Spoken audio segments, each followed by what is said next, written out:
Good evening. This work session of the Common Council is now called to order. May we have roll call, please? Mayor Gates. Here. Vice Mayor Miles. Here. Councilmember Kress. Here. Councilmember Lingenfelter. Here. Councilmember Scott Staley. Excused. Councilmember Waite. Here. Councilmember Yocum. Here. We have a quorum. Thank you very much. All work session items listed are for discussion only. No action can or will be taken. The primary purpose of the work session meetings is to provide the City Council with the opportunity for in-depth discussion and study of specific subjects.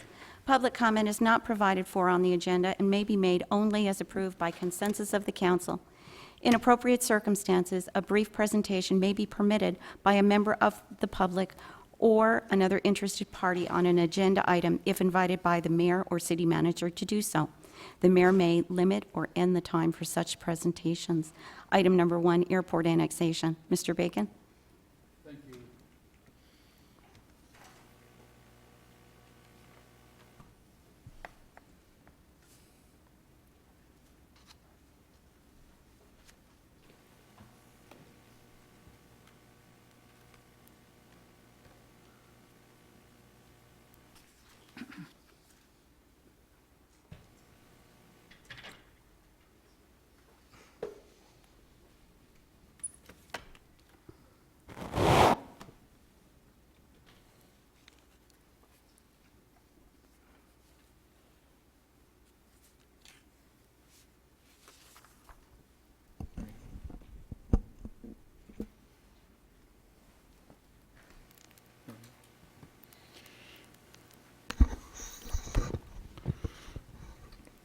Thank you, Mayor Gates, members of council. Good evening. This is the second half of a presentation that I started to give about a month and a half ago on annexation. And the first one was pretty straightforward, actually. It talked about Kingman High School and literally public area all around it. This one is considerably more complicated. It's ironic. It's being presented the same night as we'll be discussing some other airport business during the business meeting. The city presently is about 35 square miles, and as you can see from this map, it actually abuts the airport. So you could annex the airport directly, and some people would suggest that that's what ought to happen. This slide you've seen before, and this third bullet point that says areas to be annexed include important community assets such as an airport is exactly why we're talking tonight. The ability to annex the airport doesn't require an amendment to the General Plan 2030 land use map. As you can see, it falls within that. Here's a more detailed examination of it. You can also tell that a large portion of the site is already owned by the city of Kingman. One of the things I find interesting as I talk to people is how many people don't realize that the city already owns most of the real estate out there, certainly by percentage. The area in the industrial park, however, is shared between public ownership and private ownership.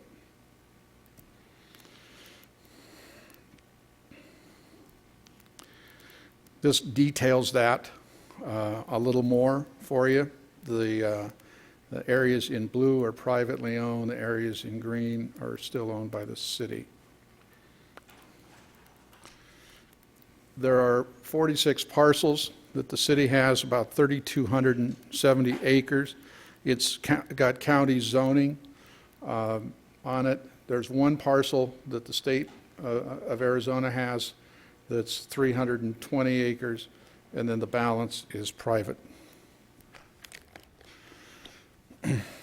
One of the things that can happen here, which should be interesting to this council and the staff that works on this, is that the airport annexation affords a lot of opportunity to expand the footprint from just the airport. Obviously, can go into the airport plus the industrial park area, but it can also expand to the west, the east, and the north as well. And so how the city council and the staff determine what the ultimate map is will have an awful lot to say about what this annexation looks like and what its ultimate consequences will be for the area.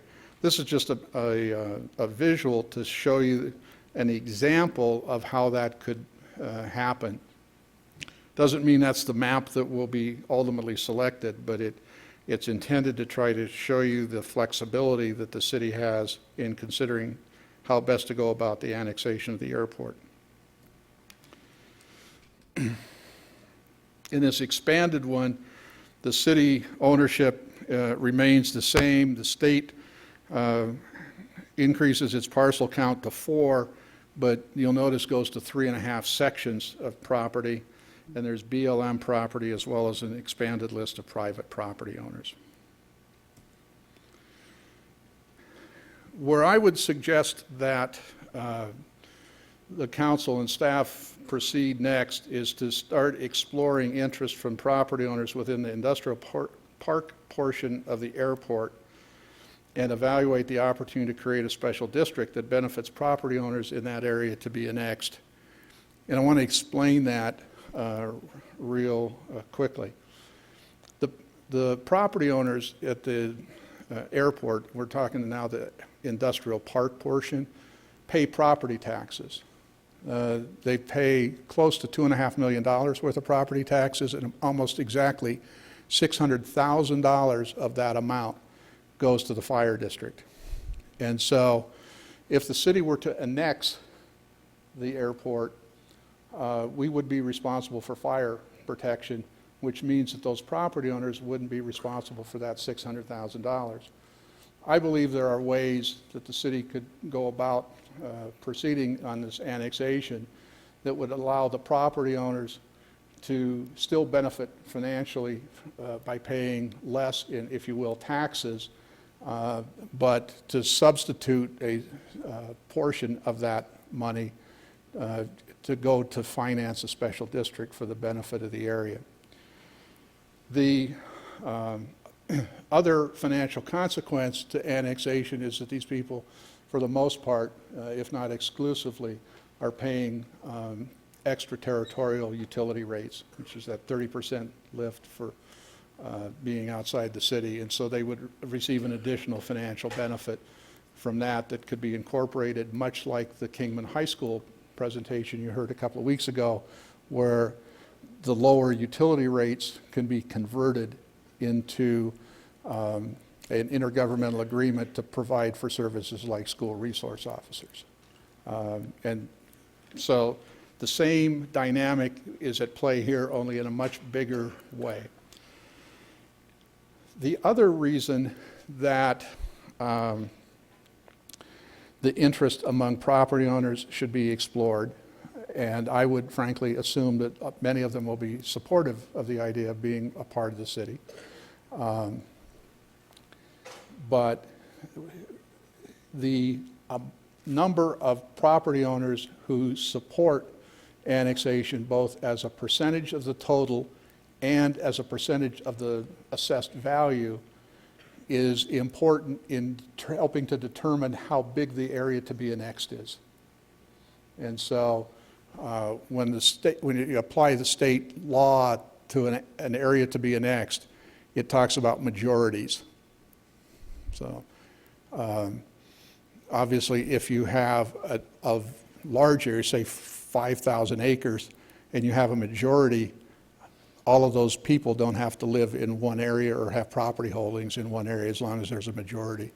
And so that analysis, if you will, that assessment of what the ability to serve is, what the interests are of the people who live and own property out there is of some significance. And then the other consequence is that an annexation of this area will impact the fire district. I think everybody has generally understood that, and That's why there are questions about how the city would serve the area, which are perfectly understandable. But what I think, as I've reviewed the previous discussions, the focus has been on is the fact that there won't be property taxes collected out there. And what the point of my presentation tonight is really twofold. The first is there are dollars being paid out there in property taxes and utility fees that can be converted to the benefit of the people who have property in the area, and still have those people receive a financial gain by being in the city. And the second is the extent to which they're willing to be part of the city will give the city the ability to evaluate a map that could be substantially bigger than the airport itself. Those are really the 2 points that I want to leave you with, and I'd be willing to answer any questions you might have. Thank you very much. Questions? Sorry. I did have a question. As part of our analysis, I'd like to explore, any financial consequences that the city would shoulder. And I don't want to put the chief or either chiefs on the spot. I don't know if we have that information at this time, but I know that, annexation will have an impact on, I guess, the general budget fees, because it may or may not cause the city to have to increase, police and fire.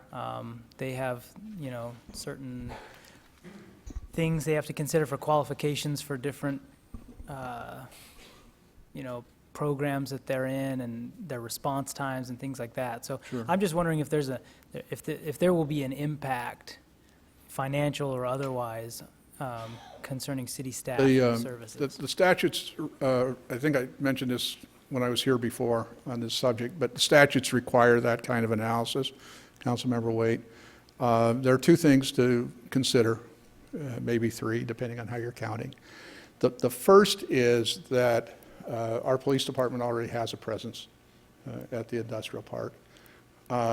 Number two is there's a really interesting service level analysis to be performed between the level and strength of the service being provided by the city compared to the fire district.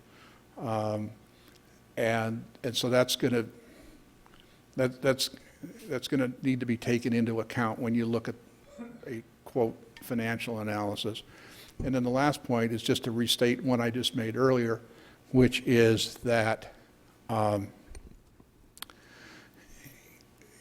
most of the analytics that I've seen historically on annexations in the city, like the last 10 or 15 years, assume that the city is unable to capture property tax because we don't have a property tax, and so everybody just assumes, well, okay, that's a loss. One of the basic messages I'm trying to leave with you tonight is that's not necessarily true, and your limitation is your ability to find an effective alternative vehicle that lets the city finance those services to the area and still benefit the property owners. And I've sketched out a way that I think it could be done. Ron and Foggin and the staff could probably identify 3 or 4 more, but I caution everybody on the city side of this topic to avoid looking at a static analysis of revenues, to say, here's what it is, and so we don't have that, and we don't have that, and we don't have this, so obviously it doesn't work. If that's the approach you take to annexations, you'll never do another annexation again in the city, because those analyses always are property tax driven and utility rate and sales tax rate, and that's not what's on our perimeter. And so I tried to suggest there are legitimate reasons to do annexations beyond more money, which is what you hear from a lot of cities, and I tried to give you some suggestions about how to deal with that. Other questions? You had a question? Yeah, just to confirm a couple of things I thought I heard. with annexation, the property owners in there could potentially see a utility cost savings. Is that correct? And then I would think, when you mentioned levels of service for public safety, the private property owners out there would probably see an insurance savings if they're being served by an ISO 1 fire department. Is that right? I try not to have the insurance companies run the city, and so I don't run the insurance companies. I think the premium So might be a I little wouldn't- less. I wouldn't want to comment on how the individual insurance provider would deal with it. But the point that you raised about the ISO 1 is what I was trying to say in response to Councilmember Waite, which is that there is a substantive difference, in my judgment, between the service provided by Kingman Fire and that fire district. And I don't say that to demean the fire district. I'm just saying that there is a discernible difference. And so the fact also to kind of fold into this is we're already in a mutual aid agreement. Yeah. So we're already taking steps, if you will, in terms of fire service. Yeah, go ahead, Councilmember Lingerfeld. You look like you got another one. Well, I was just going to add on to your point, if I could, and it sounds like to me that our city police department, they're going to be going for accreditation as well, and Right. so it's the same type of thing, isn't it? I mean, when it comes to quality of service. So. The one thing I didn't talk about goes to the airport, and I think you all know this, but just in case, is the airport roads are predominantly the county's responsibility.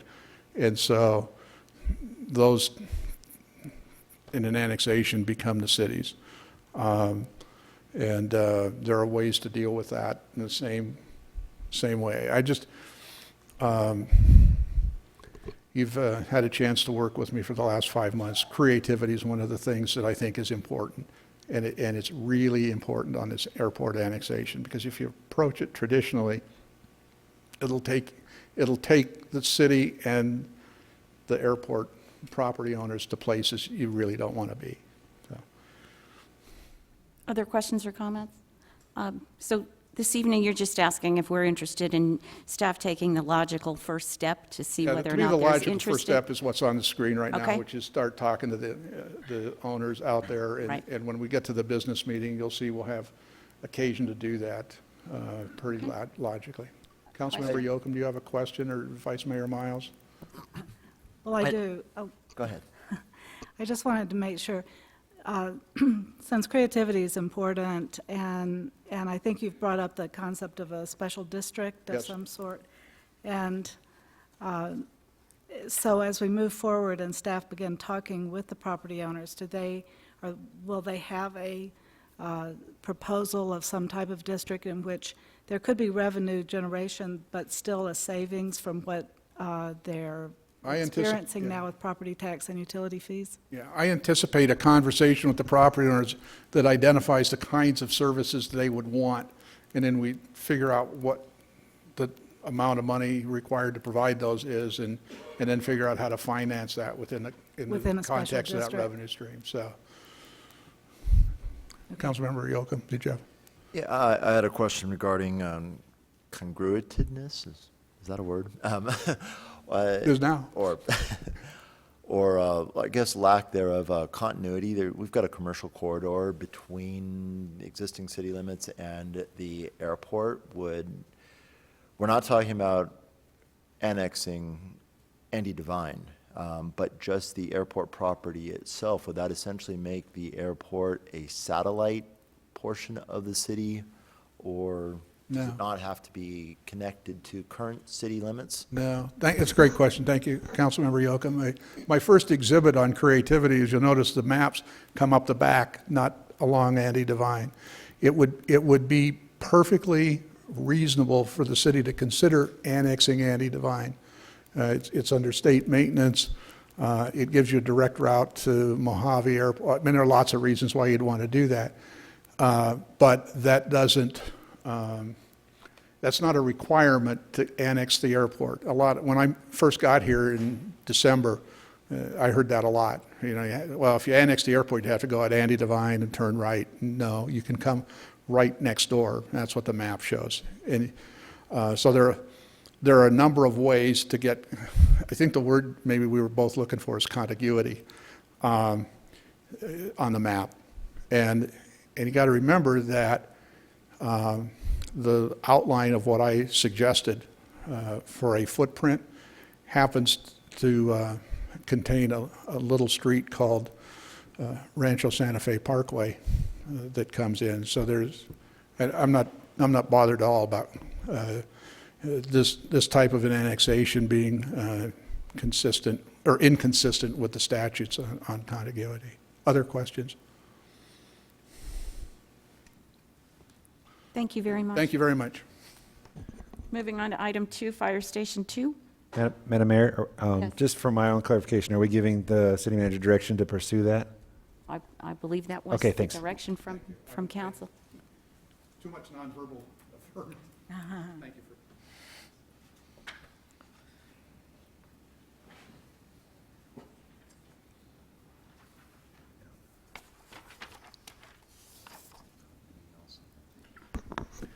Good evening, Mayor and Council. So tonight I'm going to give you a brief overview of fire stations, current locations, and some information on proposed station number 2. So what I had Sydney pass around was a current map of our districts. And when I say districts, I don't mean fire districts, but the way we break up the city into first dues. So if you look on this map that I gave you, it's kind of going to be kind of referenced throughout. So anything with a 2 in front of it, 22A, 22B, 23, is all ours. Anything that starts with a 3 is NACFED, or Northern Arizona. So that's what I'll be talking about this evening really quick. So as we move right here, I take this slide. Can you see this? Do you have this in your packets? Yes. Awesome. Lots of numbers here. And this is one thing that we really analyze is where the runs are occurring, how they're occurring, why they're occurring, and taking steps to alleviate some of these. So a couple highlights on here, if you look right away, is you see District 22 at 1,067 calls. But that's not all the calls that station runs, because if you look down, 22A, B, C, and D, all those calls come out of fire station number 2. Similar with 23, where it's 1,504 calls, but if you glance on down, 23A and B also account for a lot of those calls. So it's funny how these break up and are distributed throughout the city. Station 22 is by far our busiest station, accounting for about 22% of our calls. We've taken some dramatic steps over the last couple years with priority dispatch. That took away low acuity calls for us. So we don't run on those directly. Those go to AMR, so we allow them to run. That took around 1,300 calls away from Station 2. So the other addition was the squad. So we added that in, which again eliminated some of those calls. And I'll get into travel times here in a minute because that was brought up directly here. Com 74, 3,700 square feet. Station 2 on Andy Devine in Harrison, built in 1962, 3,800 square feet. Station 3, 4,900 square feet. And as you'll see, that borders the fire district, which I'll get into as far as a location here in a moment. And then Fire Station 4 is built in 1987, 3,400 square feet. Again, a slight reference there. Anything with a 2 in front of it is a county numbering system. I always seem to leave off the county piece of it. So 1, 2, 3, 4, 21 through 24. So if we look at this, fire station location is the best determinant of travel times. We know that. We know that where you put a station, ideally, that's where you're going to get your times. That's also where we run into a couple problems. If you think of the Fire Station 2, for instance, it looks great on a map with great access on Andy Devine and things like that, but it's practically built on a wall. If you think of the best response times in a circle, that's a half circle, simply because it can't go the other way. It can't access across the tracks unless it goes down and around. The same with Station 23, because it's built on the edge of a district. We do have automatic aid agreements and things like that. However, their first due response is everything around that station, which makes it very interesting, ideally for a location. So I'll talk about some of those current travel times on the next slide, but you got to think there's some other things affecting travel times whenever we talk about those, and that is, where are they built? Station 4, for example, it's in a residential neighborhood. And so responding out to, say, for instance, Rancho Santa Fe, anything to the east, they're going all through neighborhoods. So you're kind of restricted there, even during school hours, so you're restricted on those times. Stockton Hill Road, you'll see that Station 23 does not have the best travel times because they are tied up, and they take alternate routes as much as they can. They're very, very good at staying off Stockton Hill. The bad thing is that is a major corridor for us. A couple things on travel times on this slide is you can kind of see these are just our travel times. How long it takes once we put it in drive and go out the door till we arrive on scene. And we track these very close. But you can see there, Station 23, 7:14. And we contribute that a lot to traffic on Stockton Hill and some of those areas around there. Even some of the mutual and automatic aid areas that they're responding to up around when you see 23A, B, some of those are the mutual aid and automatic aid areas. But you can see down in here, 21, Station 21, 641. So you got to think of Station 1 downtown, where it's driving for those calls. Our people get out of it, and this doesn't include dispatch or turnout times. This is just drive time, which is significant to locations. So some of our issues and some of the things that we've talked about the last couple of years is Station 5 or the East Bench. So if we look at District 22B and 25, every other district on here has a first due assignment to it. For instance, Station 1 is responsible for 21. 22 has Station 2. 22B and 25 do not have a station out there, and that's reflective of their travel times. So if we think to 22B, you're going to get an engine out of Station 2 or out of Station 3 for response out of there. It's taken them a little over 8 minutes to get there. So if you add in travel turnout time, which is another 60 seconds, and dispatch time under 90 seconds, so you're adding 2.5 minutes onto that. So it's taken us 10.5 minutes to get out to 22 and 25. So think of that, those residential neighborhoods out there, that has taken us 10.5 minutes, a good 10.5 minutes to get out in those areas. So those are some of our complications out there. This map is somewhat rough, but what this shows is the best travel times possible. This is our current station locations with 4-minute travel times. The reason we use 4-minute travel times is it ties directly to National Fire Protection Association standards and directly to our accreditation. That is what we're trying to achieve. So we cover that in training. Every other thing that I can affect, I'm affecting. The one thing I can't affect is station location, which, like I said, is the biggest factor going into this. You can only drive the right route so many times and cut so much time. So really, station location. So when Interim City Manager Bacon and I started this discussion of where would be the ideal location for some of these stations, and one thing that we joined in on was Walgreens is the location we need to have Station 2.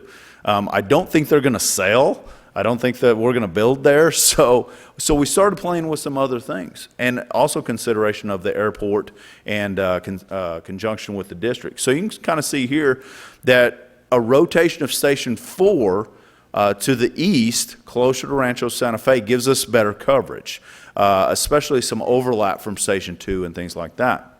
Adding Station 5, we've been talking about, but the reality of a Station 5 and then perhaps a Station 6 is probably not reality. So making a choice and some access issues between 5 and 6. And you can see that we threw Station 6 in there close to the airport. There is a station in the airport right now, that's an ARF station, but you kind of run into the same issue.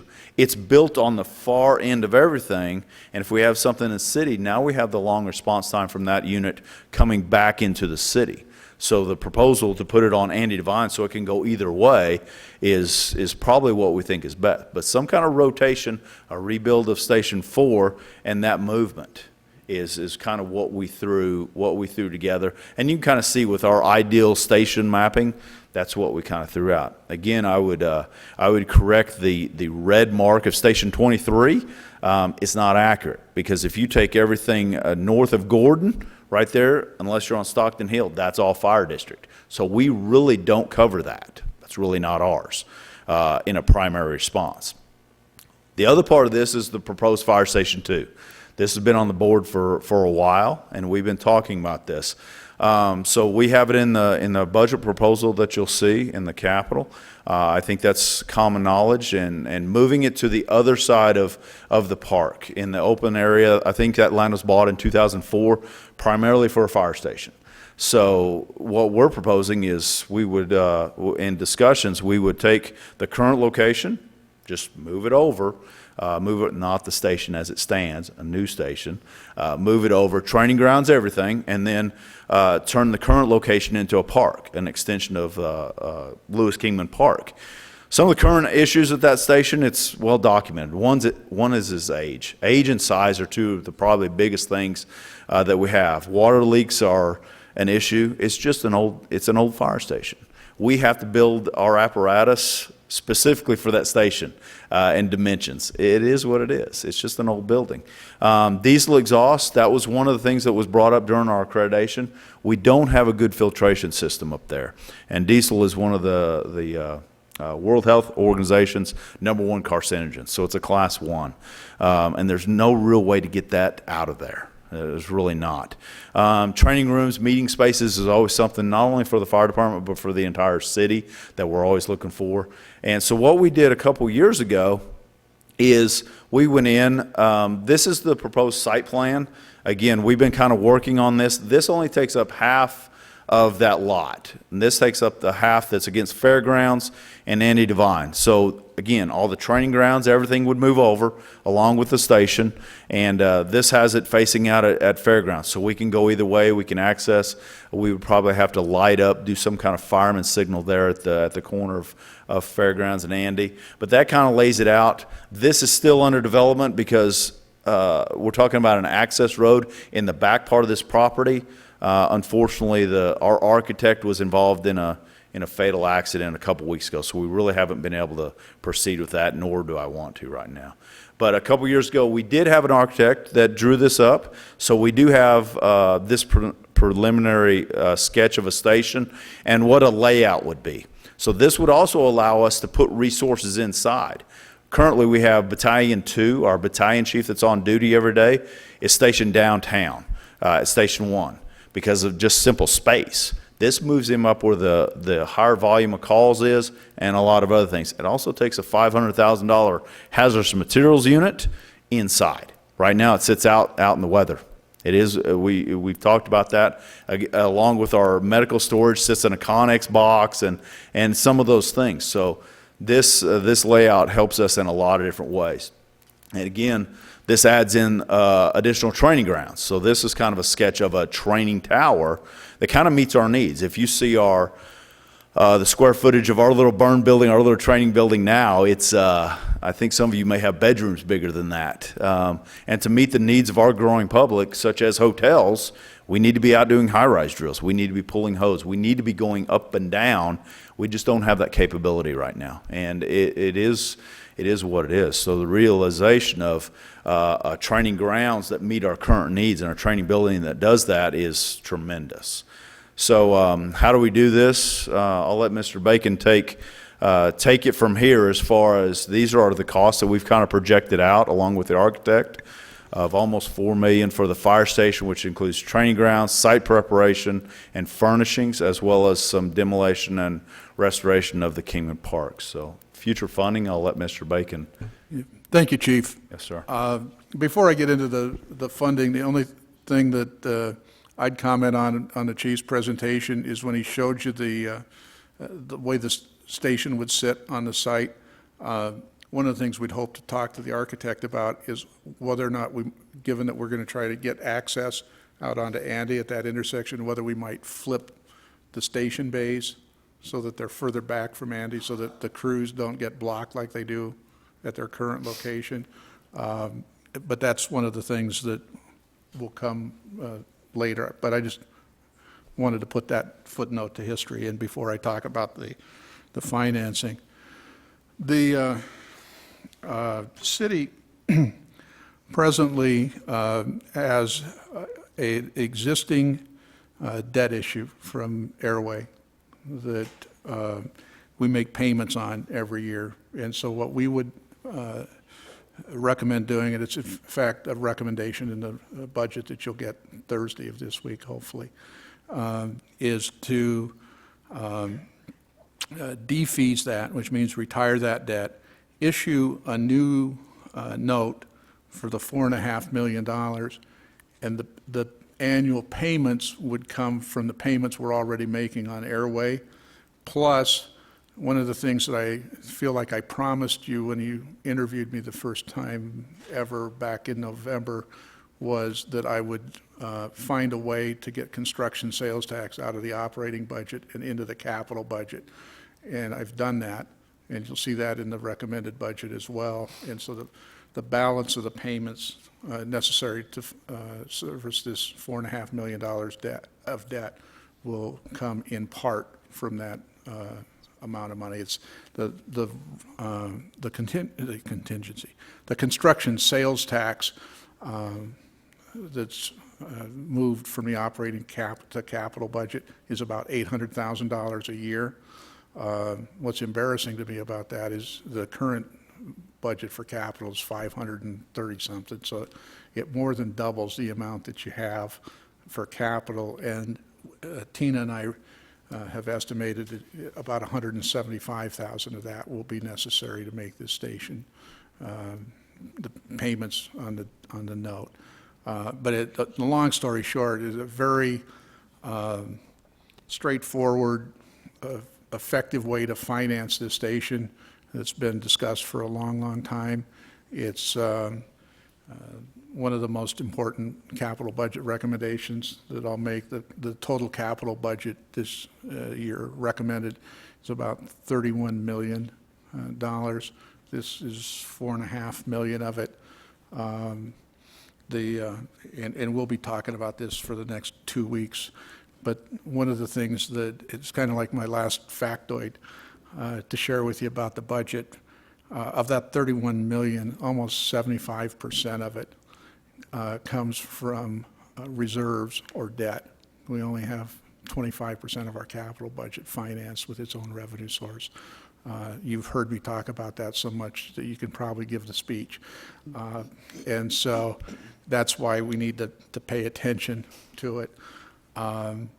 If you listened attentively to what I just said, and I know you did, you'll know that I didn't indicate that $1 of that was coming from the half-cent TPT increase. This is all existing money. It's a project that I am very pleased to have been able to work with Chief Rhodes on, and would hope that when the budget's approved in June, that this is definitely one of the items.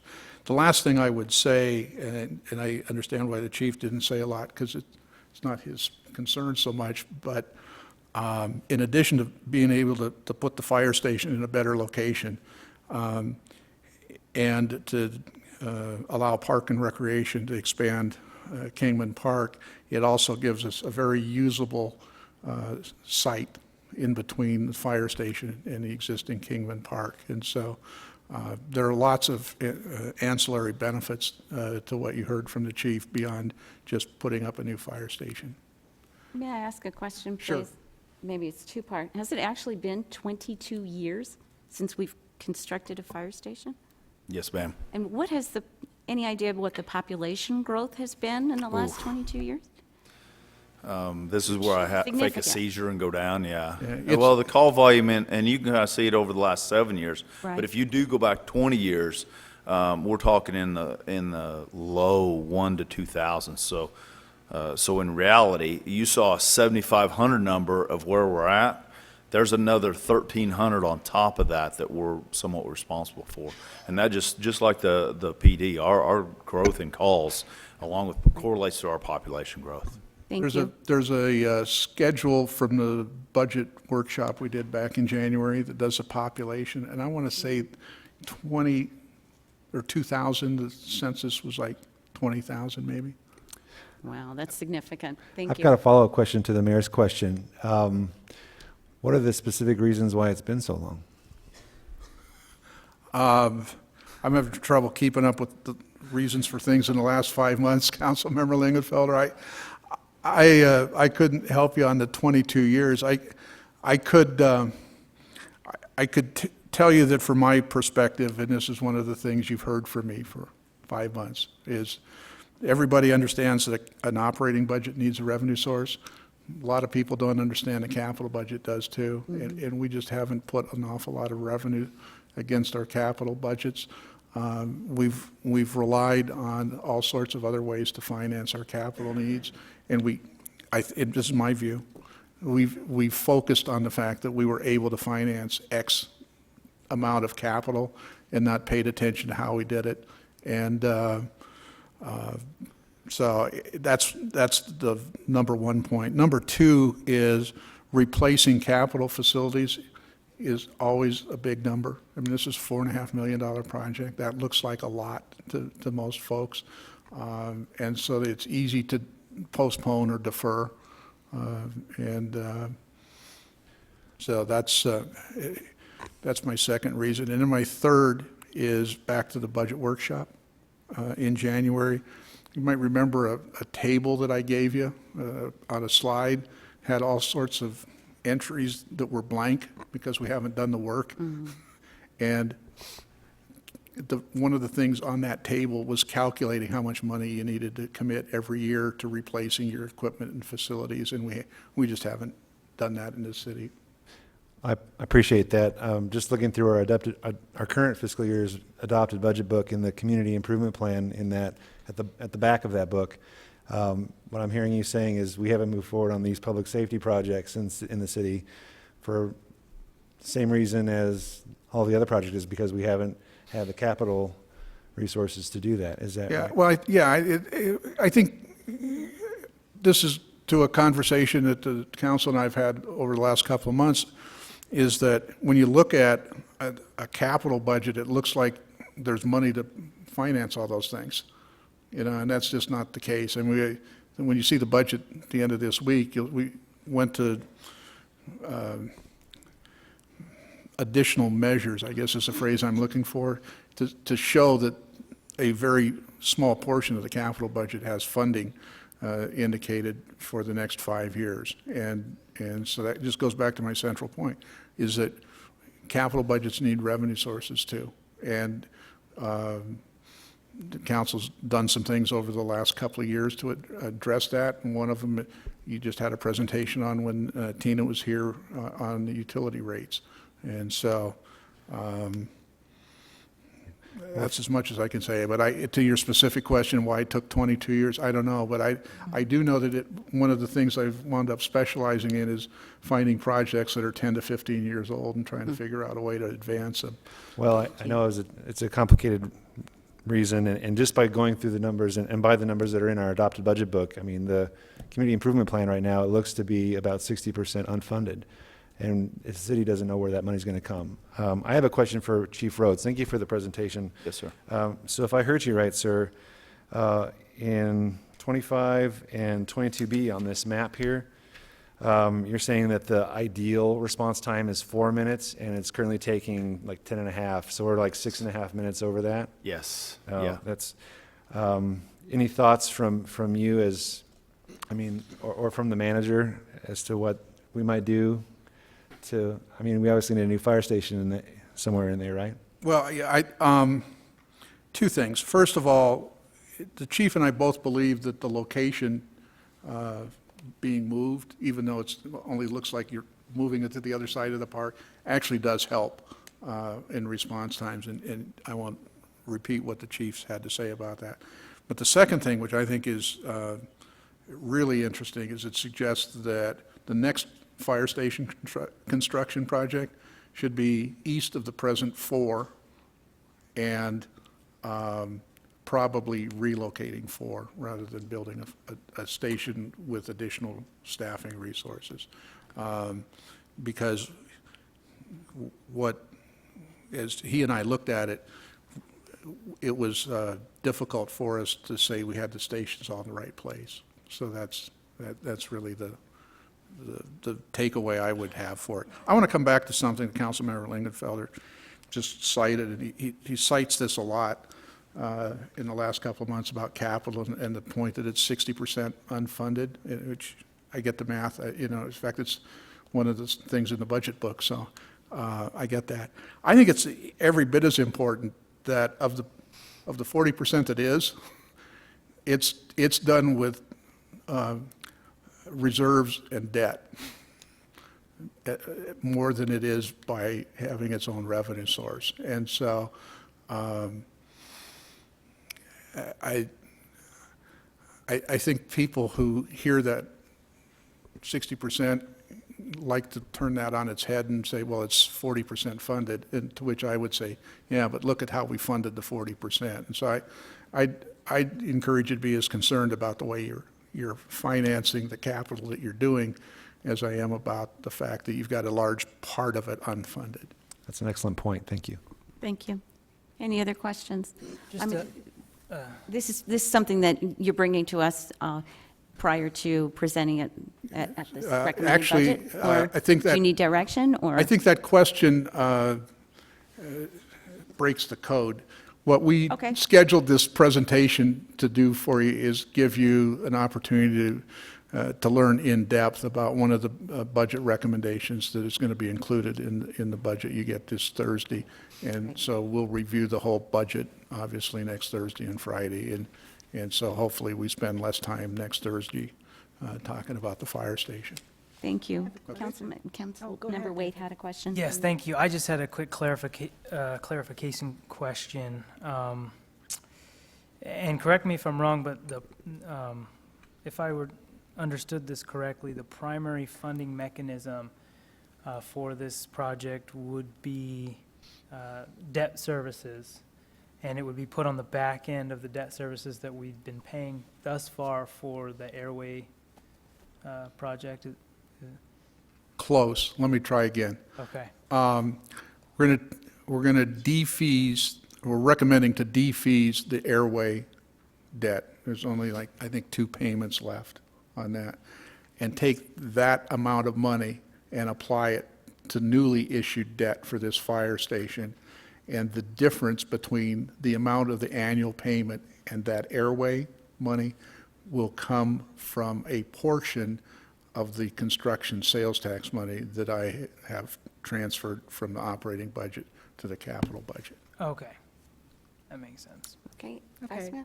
3 questions, I guess. One, taking that out of the operating budget, it was taken out of reserves, or it's No, been taken out of the taken operating budget. Where- It's no where- longer an operating revenue. It was taken out of operating revenue, Yes, ma'am. but we won't see an impact from that, I take it, in our operations. When, you can answer that question, I think, for yourself after you see the operating after I budget see the budget. recommendations. But given what I know about the operating budget recommendations, I'd be surprised if you said that there was a negative consequence for doing that. Okay.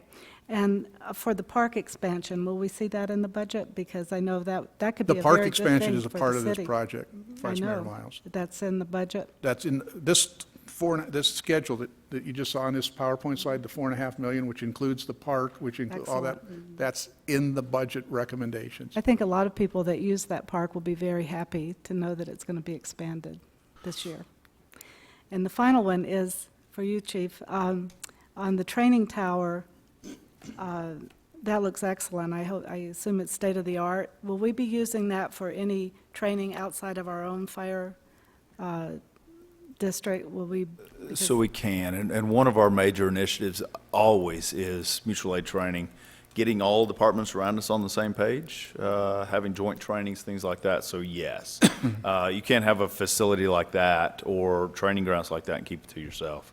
It only benefits the entire area. With the amount of mutual aid that we run and automatic aid that we run, all of us have to, from policies to training to just jargon of knowing, and that's what we have to use that for that.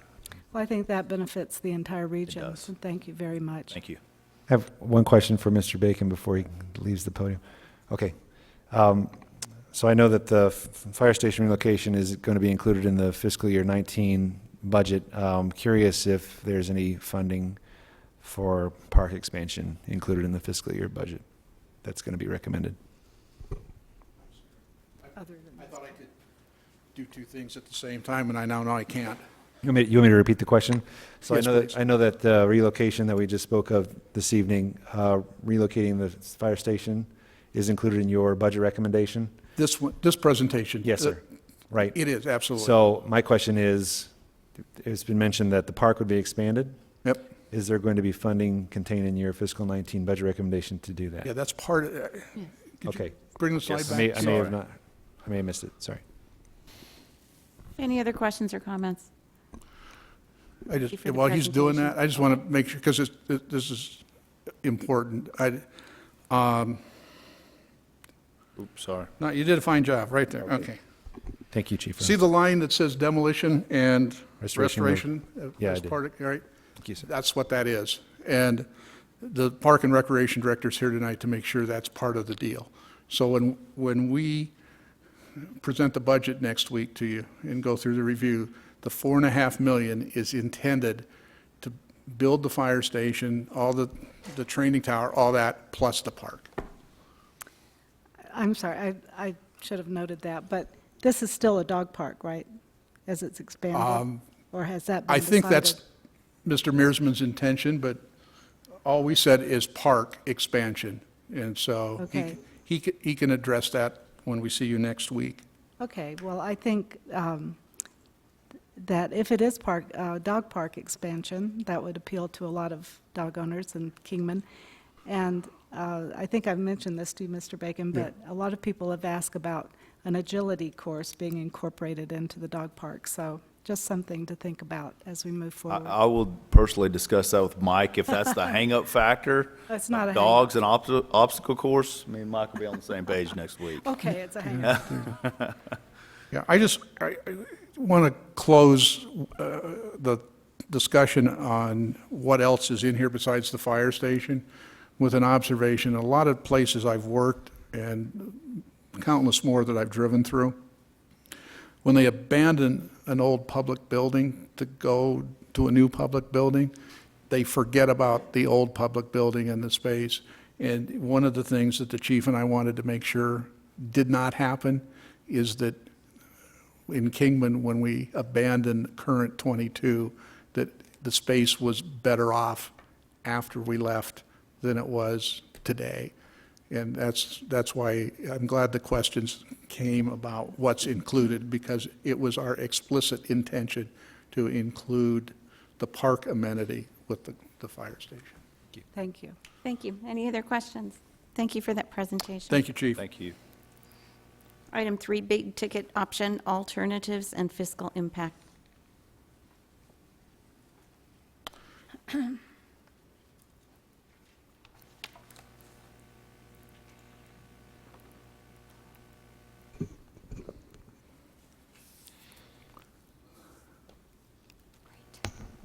Good evening, Mayor and Council.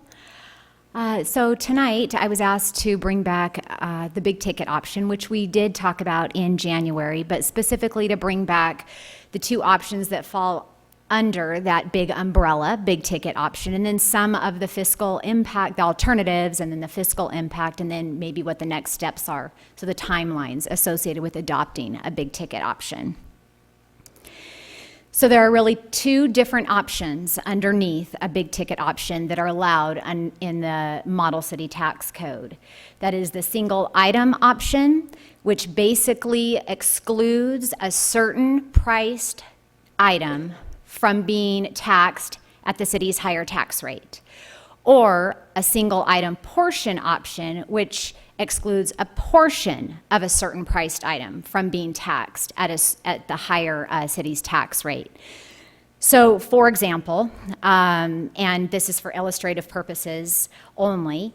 If we were to say, okay, we're going to put a threshold of $5,000 as that certain priced item, and we are going to say that that lower tax rate is going to be 2.5%, then under the single item option, if I were to purchase a $25,000 vehicle, that entire $25,000 is going to be taxed at 2.5%. If, under the single item portion, we had the $5,000 with the 2.5%, up to $5,000 of that $25,000 vehicle purchase would be taxed at the higher rate, and the difference would be taxed at the 2.5%, just so you understand the two different options. So then the fiscal impact of all of these options, again, for illustrative purposes, I've selected about 6 different options for you to look at. 2 of them are associated with adopting a single item option, and the other 4 are with are the fiscal impact for adopting a single item portion option, and how that is going to impact both the fiscal impact to pavement preservation projects and to capital projects, because those are the 2 taxes that it is going to impact, or the 2 revenue sources. So looking at a single item, and again, assuming a $5,000 threshold and saying the 2.5% is the rate that you would adopt, the impact would be $440,000 to each of those projects, so pavement preservation projects and capital projects, meaning reducing the funding available for both of those types of projects. If we were to use a 3% tax rate for that single item, over $5,000, there would be no impact to our pavement preservation projects, and there would still be an impact to capital projects, a negative impact, making that effective TPT rate 3.43%. So that's a couple of examples using single item, and then looking down at the single item portion. Again, different thresholds. So looking at a 5,000 threshold and saying a 2.5% for an amount over $5,000, you're going to see that both pavement preservation projects and capital projects will be impacted by about $300,000, making an effective TPT rate of 3.41%. And then you'll just see down the line, using different thresholds, different tax rates, how that impacts each of the funding sources for pavement preservation projects and capital projects. So what would be the next steps at this point? Well, we would need to be given direction on what type of big ticket option you might want to pursue. And then we would need to hold a meeting to adopt a notice of intent to hold a public hearing. We would have to hold that for 60 days or post that notice for 60 days. And then we would hold our public hearing on whatever the proposed ordinance would be. And then if that ordinance is approved, the big ticket option would go into effect the first of the month following at least 60 days from the approval date. So anywhere from 4.5 months to 6 months from the beginning to the end of when that ordinance would actually go into effect. So with that, I will take any specific questions relating to these options. And if I might, before questions, hang on. Could you go back to the slide you just had? Absolutely. There you go. So I think everybody's clear on this, but just to make sure, so where it says ordinance effective date, that's the earliest. So you could choose the June 19th timeline 3 and choose 1/1/19. You just can't be earlier than 12/1. That's the timing question that Tina just mentioned, and then go back to the effective. There we go. Thank you. And then this is the other piece. This is why this is a difficult public policy question, because what a big ticket option does is effectively change the TPT rate depending on how you put it together. And so it is a perfectly reasonable point to make that rather than have big ticket option, you could have a rate of 3.48 if you were going to pick option 6, for example. And so then you're off into the policy analysis about which way is better, to have a 350 nominal rate and then discount it as or option 6 does, and have an effective rate of 3.48, or just put 3.48 out across the board. And so I wanted to make sure that the council was aware of the last column, the effective TPT rate, as you go through your policy discussions, and then ask any questions of Tina that you might have. Thank you for the time. Questions of staff? I did have a question. I noticed in the fiscal impact sheet that's up on the screen that we had, for the big ticket options, we had single item of 5,000 and at 2.5 and 3, and single item portions for the 10,000. Do we have a single item for 10,000 at 2.5 and at 3? Do you have that as an option? So that is option 5 and 6, the single item portion of 10,000. So up to 10,000 would be the 3.5% rate, and then above 10,000 would be 2.5%, or option 6, the 3.5% up to 10,000, and then anything over 10,000 would be 2.5%. Is that what you were asking? No, I Councilmember? think, Tina, that Councilmember Waite's question is, what if it stopped at 3, the 10,000 at 3 instead of 3.5? Meaning the single item portion of 10,000 at 3%? Yeah, I think that was his question. I do not have a fiscal impact for that figure. Not that I can't get that together, I just don't have that available right now. Okay. Other questions? Yeah, Manager Bacon, Yes. if the council were to just change the TBT rate to 3.43, there would be a fiscal impact to pavement preservation as well, right? That's true. Whereas if you were to go with a single item of 5,000 at 3%, there is no fiscal impact to pavement preservation, but there is an impact to capital projects. I might have to take back what I just said about that's true.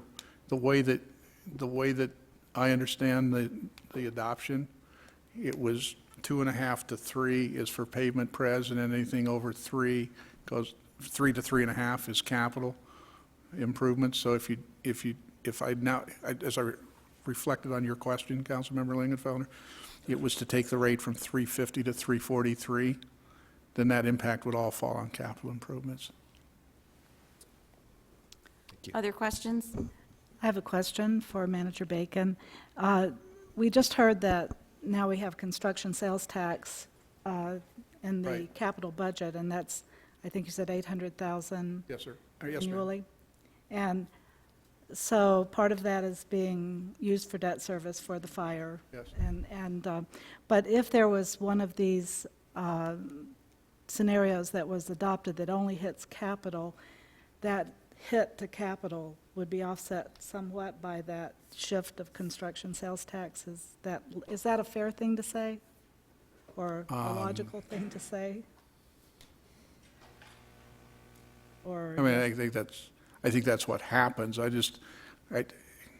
The hesitancy that you pick up immediately is the capital fund right now, the general capital fund, is just a shade over $500,000. I want to say it's like $534,000, okay?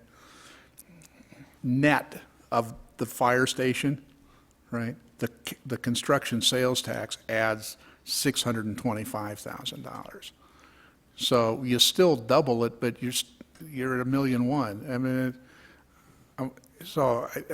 Yeah. mathematically, what you say, Vice Mayor Miles, is true, but it's Okay. like, in the context of capital needs, Right. you know, it's hard for me At all. to endorse that as a reasonable It's not a policy trade. Trade-off, yeah. But, okay, that leads me to a question on why I'm questioning this big-ticket option. One, there's been a lot of discussion about it in the community, and also, I think I remember you giving us some information quite a while ago that, as far as policy, most cities that depend totally on TPT and have higher TPT rates do have a big-ticket option of some type. Do I remember that correctly? So yeah, there are 27 cities who have the big ticket option, and all of those cities who have incorporated, actually have it right here. all of those cities that have the big ticket option rely primarily on sales tax revenue. And none of them provide police or fire services either. So none of them provide police and fire services without a property tax or a food tax, whereas we provide police and fire services without a property tax or food tax. That's important, thank you. You're welcome. Other questions? Mr. Bacon? Yeah, thank you. The reason this is on work session, reasons are twofold. First, we were asked to do it. And secondly, as you can tell from Tina's presentation, we need direction on options that you'd like to pursue, assuming you'd like to pursue any of these options.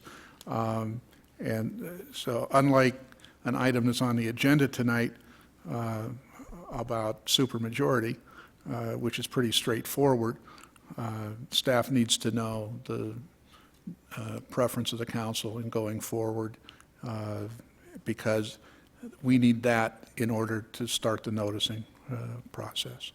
Well, just speaking for myself, I didn't support this when it was presented in January. It appeared to me to be a Band-Aid, and looking at the numbers tonight, this is not the fix.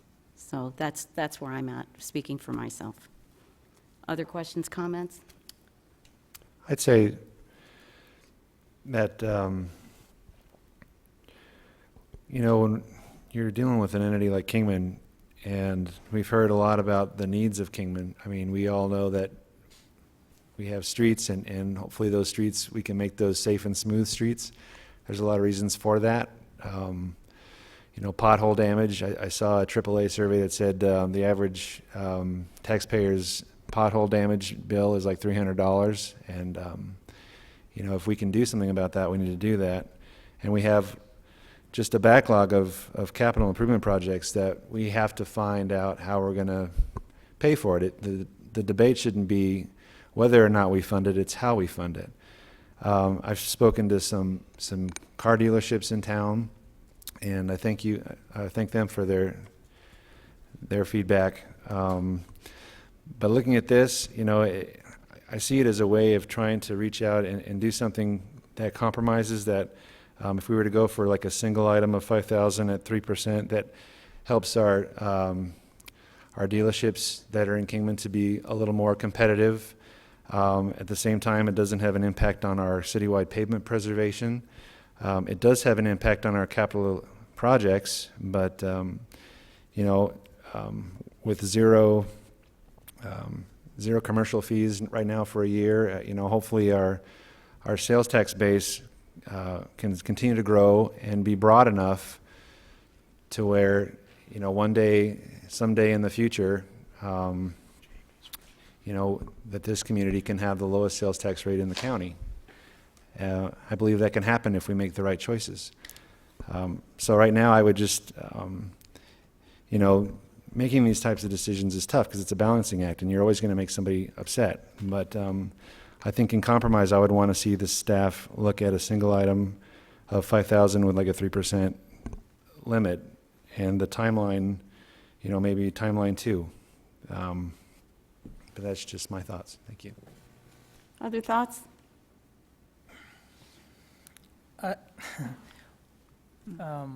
I would echo Travis's sentiments. I think that this is something that we need to do. I think it's a way that the city can compromise and really, show that we want to work towards, collaboration. I personally, in reviewing all these, my preference would have been a single item of 10,000 at 2.5, but honestly, depending on what the council says, I'd be okay with just about any one of these, but that would be my preference. I really cringe a little bit at the 440,000 hit to capital. But I too have heard from the entities in town and that really feel impacted because of the TPT. And I agree that we do not want to do anything that impacts the pavement preservation, and I think I agree with Councilman Waite that looking at a single item of 5,000 or 10,000 at 3% would be something that I would feel more comfortable going to the public and asking for their input. Thank you. Anyone else on the council have a comment?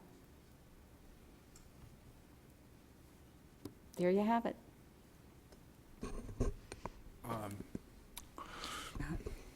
Is that direction?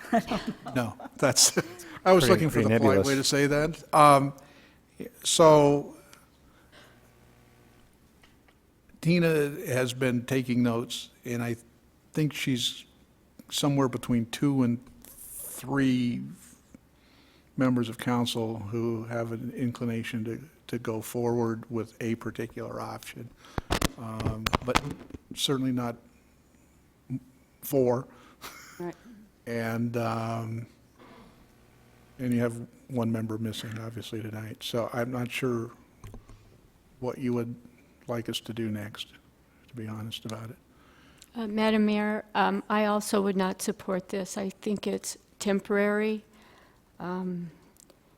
It is motivated by other initiatives that are occurring now, and I just wouldn't support it. Thank you. So Councilmember doesn't sound like we have a majority. And I appreciate you guys putting this on the agenda tonight. This was the council, or at least an option aimed at compromise.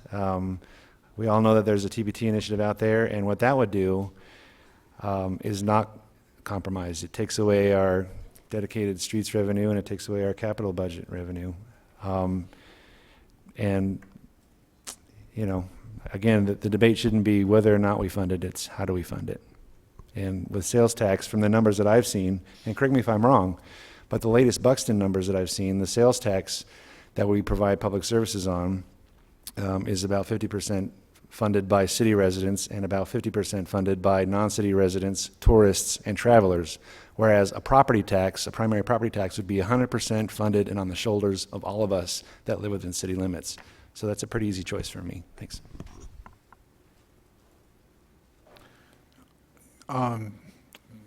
Given what Councilmember Lingenfelter just said about not having a majority, at this point, staff will thank you for listening to our presentation, and we won't take the next step to bring this item forward, but we'll take the next step to go to item 4. Policy direction to linkage between KRMC development agreement and TPT rate. Thank you. This is an item that Councilmember Lingenfelter asked to be put on the agenda, and as I explained to him, I intentionally chose not to do any staff material so that he could explain what his thoughts are, and then I have some thoughts to share with the group when he's finished. Councilmember Lincolnfelter? If Manager Bacon wants to share his thoughts with everybody first, that'd be great. Thanks. One of the things I've enjoyed about working with Councilmember Lingenfelter is he and I are able to talk in direct, frank terms and come back to have a conversation another day, even though we didn't agree that day. This is one of those days where we disagree. The idea that was advanced is that there ought to be what the agenda item refers to as linkage between going forward on the KRMC development agreement and the TPT rate remaining at 3.5. So the essential idea is that if the TPT rate stays at 3.5, the city goes forward with the development agreement on, as proposed by the hospital. If the TPT rate goes below 3.5, then it doesn't. And As I have said to all of you, and had several conversations with Councilmember Lingenfelter, I just don't think there's a linkage between those two. I think that the TPT rate is important for the city, and I don't want anything that I ever say to be construed as not supporting that idea, not the least of which is its adopted policy by this government. And I obviously had a lot to do as a city representative in working with the hospital to develop their proposal. And I sat in this chair and said I supported their proposal. So I'm not going to tell you I don't support their proposal either. I think both of those projects are important, but I think they ought to stand on their own merits. I think there are merits that we can and have been articulating for both, and that's how I would continue to see it. The other thing about the hospital offer is that it does as good a job as any project I've ever been associated with at aligning the interest of a private party with the interest of a city government. If the project does okay, the city does okay. If the project does great, the city does great as well as the hospital. And if it doesn't do so well, then both the hospital and the city have that consequence. The last thing is that I'm talking about the hospital proposal, is it keeps the city from incurring any debt. Essentially, the risk belongs to the hospital, not to the city government. And the city has the ability to meet its share of the project.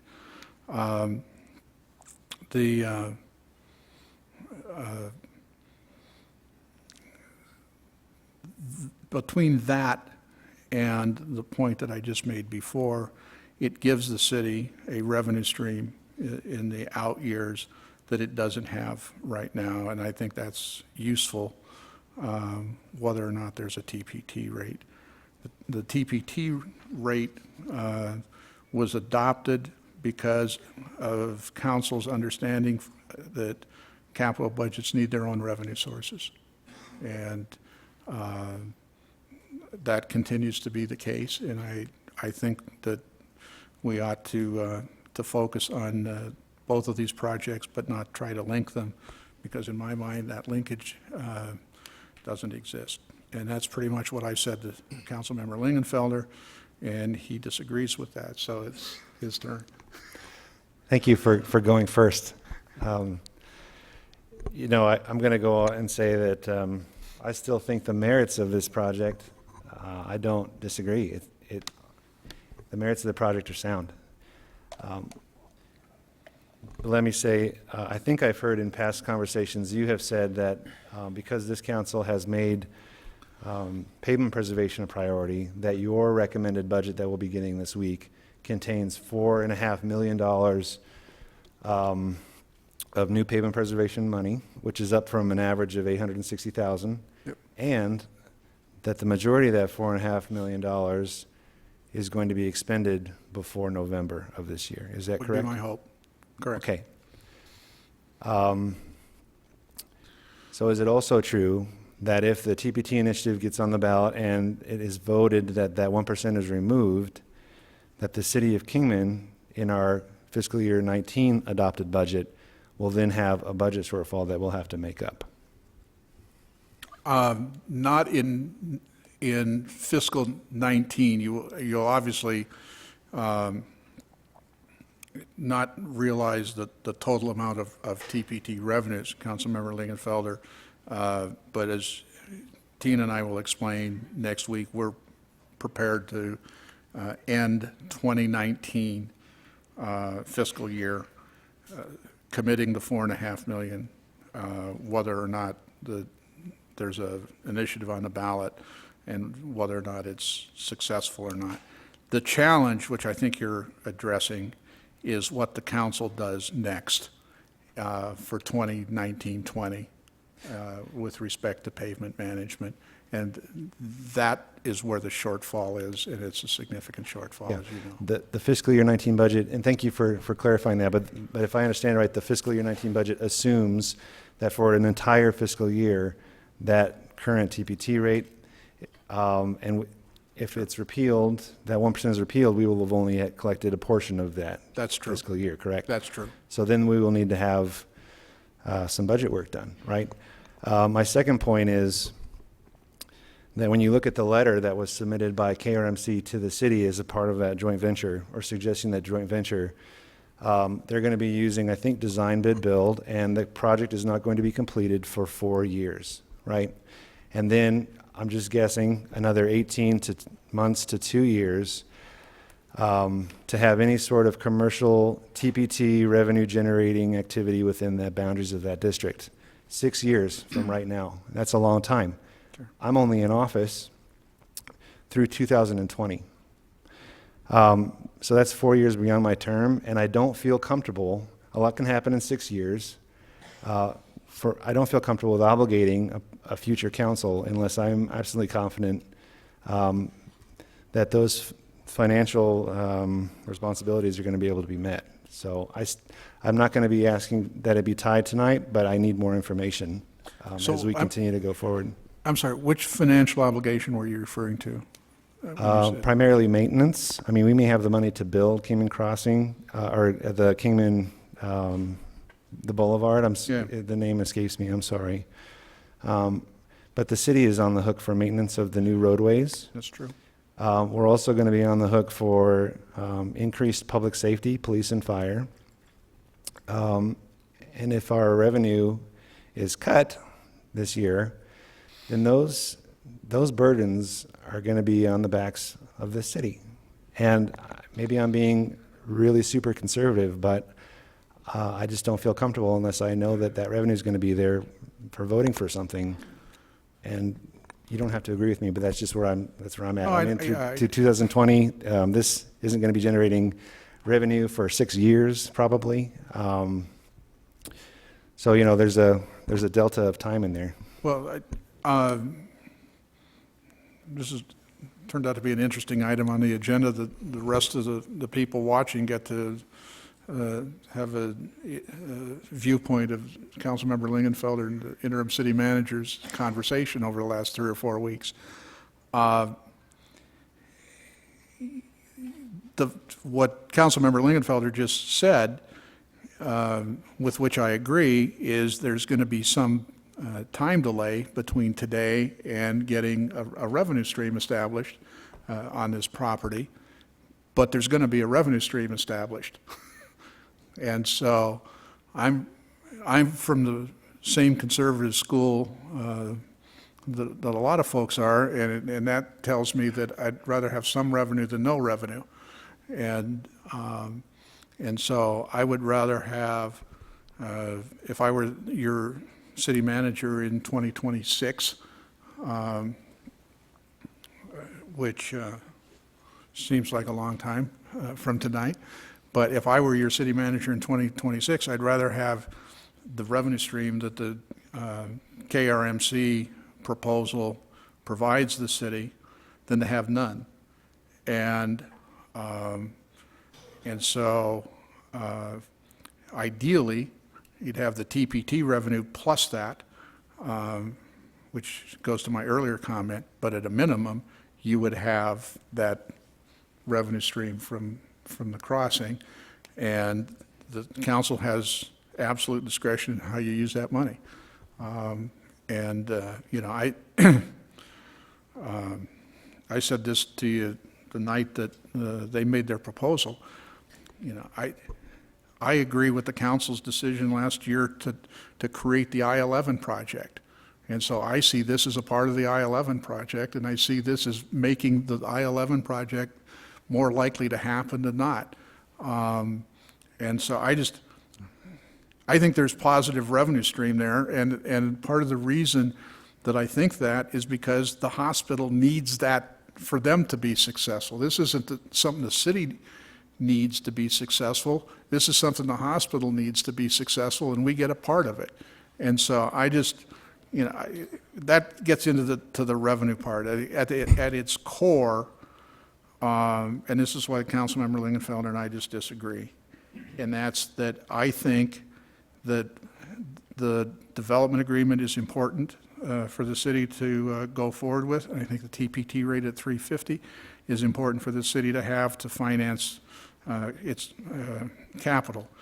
I just don't think there's linkage between the two of them. So follow up on that, if I could. So let's say that the sales tax rate goes back to 2.5. This Yep. thing is built in 4. We have people driving on it in 4. But there's 2 more years until we have sales tax generating activity. So there's going to be 2 years for a city manager to figure out how to maintain it. And I just heard a presentation about pavement preservation, how you want to get on that like right away and not defer it. Well, right? so let me take the risk of moving the discussion away from the agenda item. The dedicated 0.5% for pavement management is absolutely important, and for the exact reason that you pointed out, there's a real question on the senior staff in this city about whether or not the system is strong enough to survive 3, 4, 5 years of non-investment. There's no question about that. That's why I would have a specific recommendation to make to this council, should you not have that 0.5% for pavement management or the 0.5% in capital. But it doesn't, for me, change the fact that the city of Kingman as a government is better off having the revenue stream from Kingman Crossing than it is to not have it. And it's difficult for me to appreciate how those get linked together in a way that introduces the possibility that we wouldn't have that revenue stream or the benefits from the project, even though I continue to be supportive of keeping the TPT rate at 3.5. May I interrupt your debate? I don't know. We'll try. It's 6:57. I'm going to tell you that I'm absolutely offended that this is even on the work session. This should not say policy direction on linkage between KRMC development agreement and TPT rate. This should say between KRMC development agreement and the initiative. That's what this is really about. It's the people's right to create an initiative and have their voice heard. There is no linkage, there is no correlation between the Kingman Crossing project and the TPT rate. I find this to be a veiled attempt to stop the Kingman Crossing project and the development agreement with KRMC, and I find it insulting to the intelligence of our community. I'd like to make a statement. But I know we only have 1 minute or 2. 2 now. And I have a nice, your debate superseded my nice presentation here, but I will find another way to put this into the public. But I do want to underscore my support for the city and KRMC to enter into a development agreement to build Kingman Crossing, and we've come a long way in the past year to negotiate terms that serve the citizens of Kingman well, a wonderful accomplishment for this council who stood their ground, and we reached positive terms for all, and I appreciate KRMC's willingness to negotiate and propose a promising deal. And I won't go into all the rest of mine, but to me, the only link that exists, and it does exist in my mind, is in the final terms and conditions of the agreement. And to me, those terms and conditions, and this could include timelines, project timelines, or have the way and when the revenue splits take place, do depend on the outcomes of the TPT initiative. Should we move forward with the development plan? Yes, but we should be mindful as a council for all the reasons that have been debated here, and we should align the terms and conditions with the fiscal realities that this city will face, and those fiscal realities will be determined in the next few months. So, and that will inform our future decisions, and that's really, I'm going to be mindful of the time, and that's all I will say for now. Anyone else have anything to say on this? I just want to make one very quick remark, and that is, I'm not understanding why some members of the council are so afraid to have the TPT initiative put to a vote by our citizens. I think it underestimates their intelligence. We all see what needs to be done.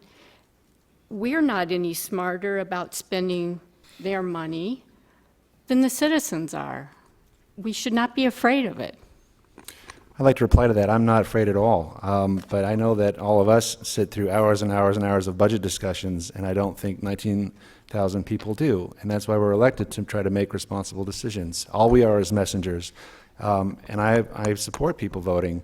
If they want to vote away pavement preservation and capital improvement money, then that's fine. But we get what we get. I'm not afraid about it at all. Thank you. Thank you. Mr. Bacon? Yes, I'm going to ask that maybe, can we postpone these last two items? only because it's 7 Because we o'clock have- and you asked. Don't- Yes, and I like to start the meeting No, on we're time. good. Thank you so much. Thank you. I'll entertain a motion to adjourn the work session. Hello? I'll make a motion to Thank adjourn the you. work Is there a session. second? I guess I'll. Second. Thank you. All in favor? Aye. Hi. It's 7 PM. We'll call the regular meeting of the Common Council to order. No need for roll call. Please stand for the invocation. Tonight will be given by Pastor Don Hedgeman of St. John's United Methodist Church.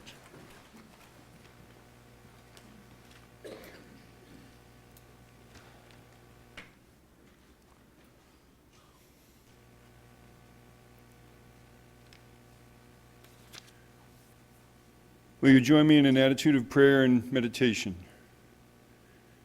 Dear wise and loving Creator, we say thank you on behalf of all who are gathered here and all of our community. Thank you for your many and abundant blessings. Thank you for life itself, for the measure of health that we need to fulfill our callings, for sustenance and for friendship. Thank you for the ability to be involved in useful work and for the honor of bearing appropriate responsibilities. Thanks as well for the freedom to embrace you or the freedom to reject you. Thank you for loving us even so from your boundless and gracious nature. In Scriptures, we're called to obey the governing authorities as long as those authorities work towards the establishment and promotion of peace and order and justice. Therefore, I pray for our mayor, for the various levels of city officials and employees, and in particular, for this assembled council. I'm asking that you would graciously grant them wisdom to govern amid the conflicting interests and issues of our times, a sense of the welfare and true needs of our people, a keen thirst for justice and rightness, confidence in what is good and fitting, the ability to work together in harmony even when there is honest disagreement, personal peace in their lives, and joy in their task. I pray for the agenda set before them today.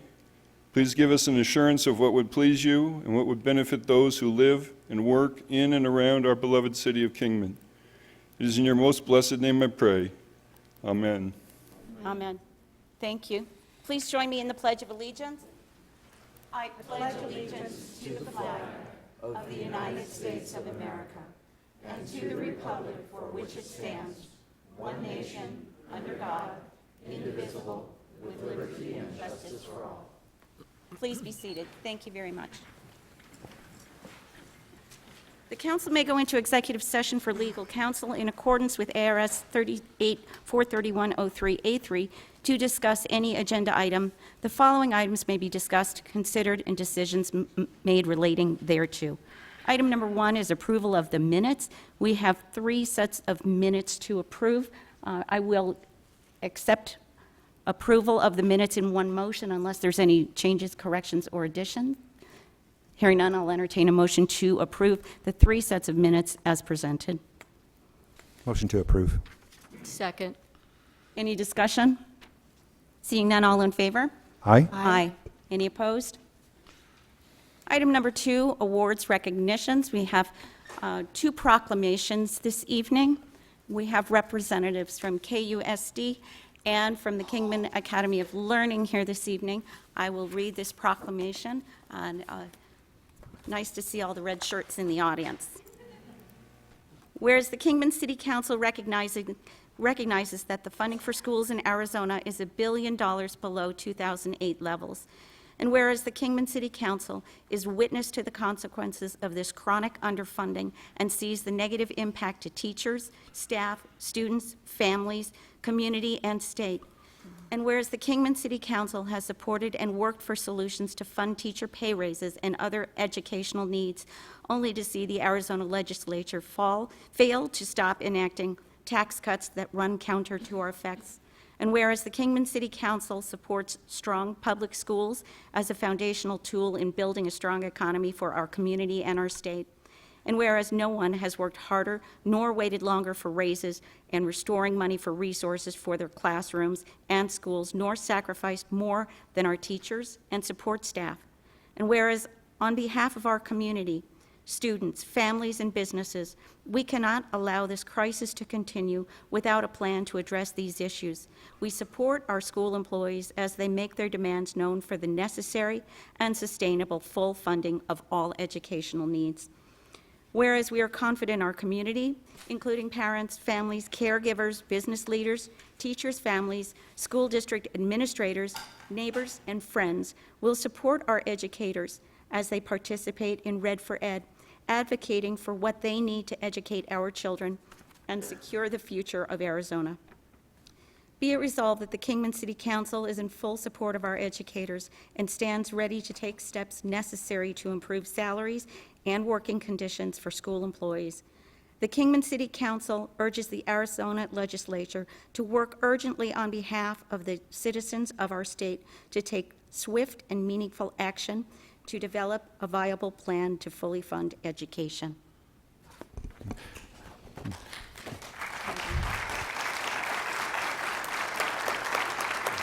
Madam Mayor, would it be logistically possible for all of the students and the teachers to come down to get a photo with all of That's us? normally how it's done. Oh, okay. Councilmember Lincoln. I haven't sat on council that long, sorry. If we could get representatives from Kingman Unified School District and Kingman Academy to come and receive their proclamations.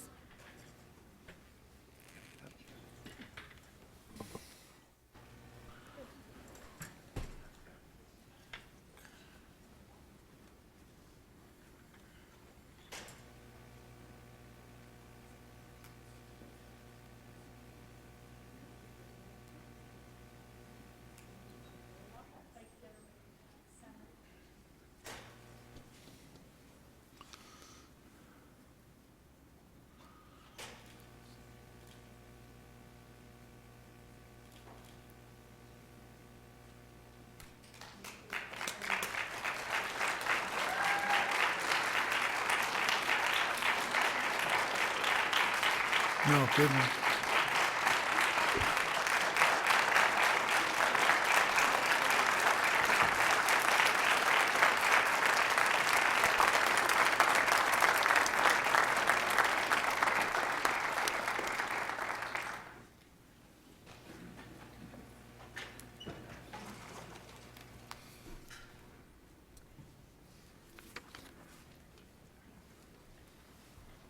There's been a request to postpone the proclamation in honor of Public Works Day. We will make that at a future council meeting. So moving on, we have a proclamation recognizing National Nurses Day. Whereas the nearly 3.1 million registered nurses in the United States comprise our nation's largest healthcare profession, and whereas the depth and breadth of the registered nursing profession meets the different and emerging healthcare needs of the American population in a wide range of settings, and whereas the American Nurses Association, as the voice for the registered nurses of this country, is working to chart a new course for a healthy nation that relies on increasing delivery of primary and preventive health care. And whereas a renewed emphasis on primary and preventive health care will require the better utilization of all of our nation's registered nursing resources, and whereas professional nursing has been demonstrated to be an indispensable component in the safety and quality of care of hospitalized patients, And whereas the demand for registered nursing services will be greater than ever because of the aging of the American population, the continuing expansion of life-sustaining technology, and the explosive growth of home health care services. And whereas that more qualified registered nurses will be needed in the future to meet the increasingly complex needs of healthcare consumers in the community, and whereas the cost-effective, safe, and quality healthcare services provided by registered nurses will be an ever more important component of the U.S. healthcare delivery system in the future. Now, therefore, I, Monica Gates, Mayor of the City of Kingman, do hereby proclaim May 6, 2018 to be designated as National Nurses Day, and in doing so, urge all citizens in this community to join me in honoring the registered nurses who care for all of us. Do we have someone in the audience to accept this proclamation?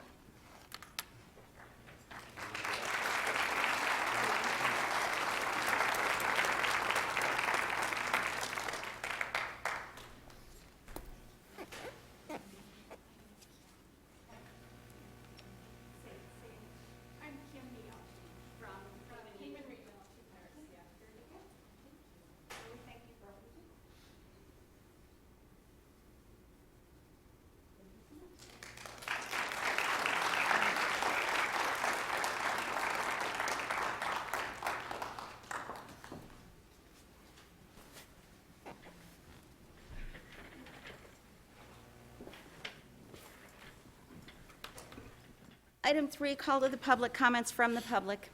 Those wishing to address the council should fill out request forms in advance. Action taken as a result of public comments will be limited to directing staff to study the matter or rescheduling the matter for consideration and decision at a later time. Comments from the public will be restricted to items not on the agenda, with the exception of those on the consent agenda.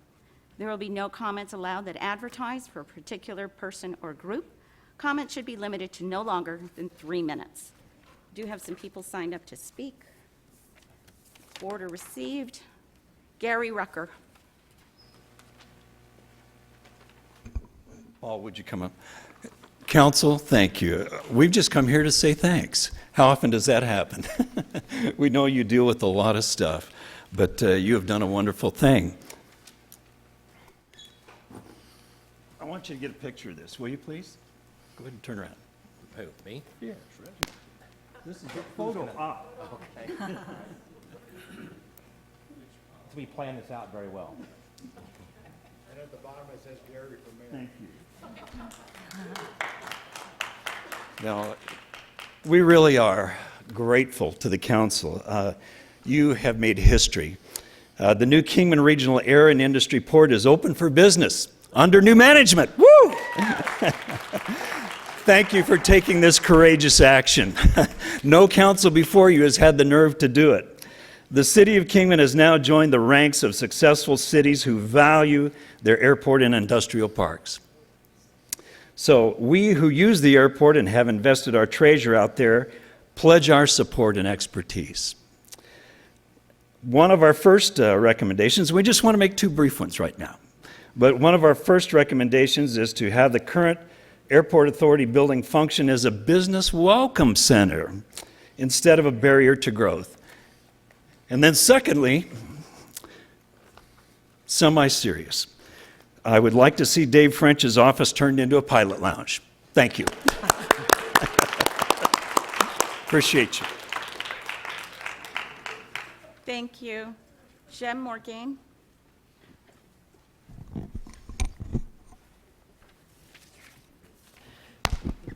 Thank you. My name is Jem Morgan. I'm a Kingman resident. Tonight is a night of a lot of gratitude. First, I want to thank this council again for valuing the public forum, because tonight we are here to celebrate 2 big celebrations, the Red for Ed and also the Kingman Airport Authority's success, because that is the power of single voices standing up and advocating for the change that they want. So I very much appreciate this council with its public forum. Yeah, it really is a big celebration. So But what I'm here to talk about tonight is about what we do now moving forward. The lawsuits are over with the Kingman Airport Authority, but as a resident, I'm still very upset about the misappropriated funds that those people voted for themselves to pay for their personal legal fund. That money belongs as an asset for the city to the people of the city. It would be no different than if I were an employee of the city. I knew I was going to be fired and I worked in accounting, and I wrote myself a check a couple days before I got fired because I knew I was going to, and then I used that money to sue the employer once they fired me. It's no different. There's a violation of fiduciary responsibility. It's a violation of trust. Now, I've been told that the city is probably not going to feel very motivated to go after that money, but here is the issue. There's multiple jurisdictions because it's not just a city issue. There is a state airport authority that has jurisdiction. They are incorporated by the state of Arizona because they are a corporation, so there's jurisdiction there. There's also federal jurisdiction because they violated FAA regulations that state that the legal fund can be used only for operating of the airport resource itself. So I'm going to be reaching out to all of these entities to find out how we can hold them accountable and get that money back. So I understand the city feels relieved probably that that is over, but for me, on the accountability piece, it's not going to stop. We're going to get that money back because that money with matching grants from the government isn't just $500,000. It actually could equate to about $5 million. So I want that money back. It needs to go back into the airport. So that's what I'm going to be following up on. Thank you very much. Thank you.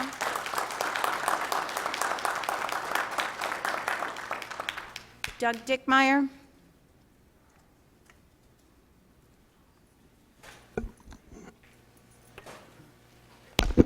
Good morning, Mayor and Council. This has been an informative night. I was going to make some comments on Mr. Lingenfeller's comments about the linkage, but I decided to hold my tongue. I would like to see one of you remove the red light cameras from the consent agenda. I don't believe it belongs there. And besides that, I wouldn't have to get up and talk again. Thank you very much. Thanks for a good meeting. Brian Turney.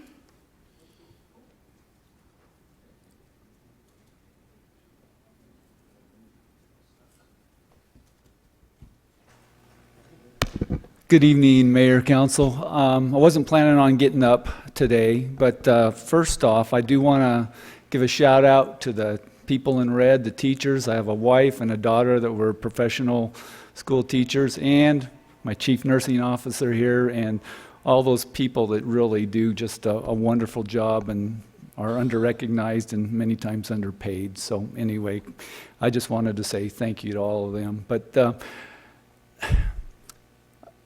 I feel like I have to make a few comments about, after watching this discussion with Councilman Lingenfelter, Mr. Bacon, I just feel like that, we are at the 1 yard line. I watched a couple years ago, Seattle was on the 1 yard line, decided to call a pass play rather than just handing it off and getting the ball across the line. I think you're taking some huge risks, quite honestly, and Councilman Lingenfelter, we've talked about this, but I honestly feel like you're creating a straw man that moves something from a all or something scenario to an all or nothing scenario, and I don't think that's the right strategy. I don't doubt your sincerity as far as wanting to do what's best for Kingman, but I'm just sharing with you that is not a good move. I urge you to rethink that. I've talked to some of the other council members. I think that we need to have reasonable heads, talk about how we can actually get this done and address the funding issues as well. I have a good friend that's involved with the tax initiative. And people have called him selfish, etc. I don't think it's motivated by selfishness at all. I think it has to do with what he thinks is best for the community as well. I hope you all can sit down and talk and create a situation where it's not a win where it can be a win-win or at least a compromise, and I would just encourage you to do that and make this happen. I've got a developer right now that's getting ready to talk to people in 3 weeks, and he needs to be able to tell people that there's an imminent deal. Otherwise, we're back to where we were before. So please, I implore you to rethink your strategy, work together. Let's get this fixed and move forward. Thank you. Thank you. I don't have anyone else signed up to speak under call to the public. Does anyone wish to address the council at this time? Yes, sir. Kindly approach and state your name for the record.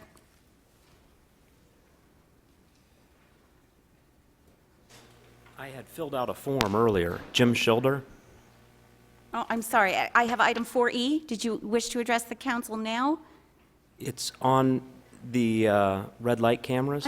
Sir, I'm going to pull that from the consent agenda, and then we can open that up for discussion. Would you rather just wait for that? If I could make my comments maybe Sure, before perfect. the council discusses it. I've never been caught by red light cameras. None of my family members have. None of my friends have. The only person I know who's ever been caught by one of those was a neighbor down in Phoenix many years ago, and he knew I was a prosecutor, and so he came and talked with me about it. So just understand that. I'm not a defense attorney, so please understand I'm coming here to you as someone who likes Kingman, loves Kingman, and wants to promote good law enforcement. My concern with red light cameras are twofold. One is Kingman has a golden egg in Route 66 and tourism and travel, and we make a lot of money and businesses make a lot of money from that. Red light cameras have a horrible reputation across the country for being scameras, for all kinds of controversies involving shortening of yellow lights when they weren't making enough money, the private companies weren't making enough money, to bribing government officials and people going to jail, to many cities having to wholesale refund the fees that they collected. We don't need to tarnish the golden egg of Kingman and travel and tourism based on Route 66 and driving by giving it a reputation of engaging in these red light cameras. The second problem I have is beyond all those problems that other cities have had across the country, in Arizona there is a double problem, and that is, where do you stop? Everyone knows this. It's the same all across the country.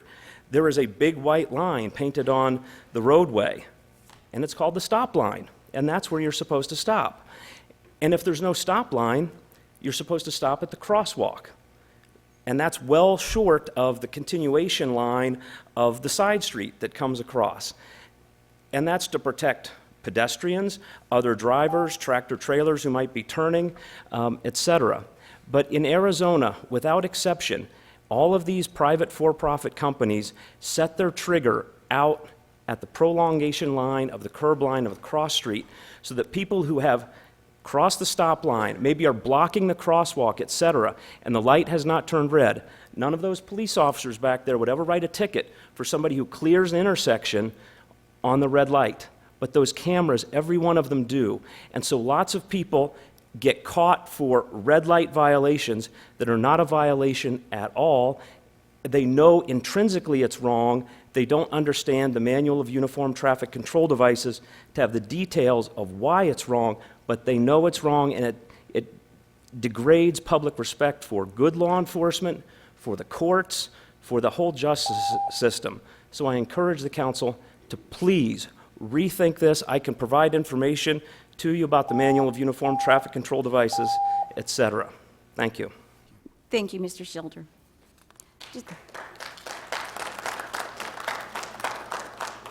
Does anyone else wish to address the council at this time? Okay, moving on to the consent agenda. All matters listed here are considered to be routine by the City Council and will be enacted by one motion. There will be no separate discussion of these items. If discussion is desired, that item will be removed from the consent agenda and will be considered separately. I wish to withdraw item B, agreement to transfer a water tender apparatus, and I wish to pull item E, red light camera contract with American Traffic Solutions for discussion. Are there any other items on the consent agenda any council member wishes to have pulled for discussion? Then I'll entertain a motion to approve the consent agenda with the exception of item B, which is withdrawn, and item E. I'll make a motion to approve the consent agenda With the exception. with those two exceptions. Second. We have a motion and a second. Any discussion? Seeing none, all in favor? Aye. Aye. Any opposed? Okay. Item E, and can we go ahead and take public comment on this as well? Okay, this is one that I thought should be under new business. And then after I read the 27-page contract, I thought this shouldn't be our business. But having said that, I'll read the description of the item, and then we'll have some discussion. After extensive research, the Kingman Police Department proposes entering into a 5-year contract with American Traffic Solutions to enhance traffic safety and reduce collisions at major intersections. The cooperative purchasing program satisfies all applicable competitive requirements. Staff recommends approval of the contract and authorizes the city manager to sign the contract on behalf of the City of Kingman and the Chief of Police to sign and enter an information sharing agreement. Do you want to start? Yep. And then, excuse me, it's my understanding you're going to take additional comment? Or Yes. Before we... I have, Mr. Dickmeyer has signed up to speak on this.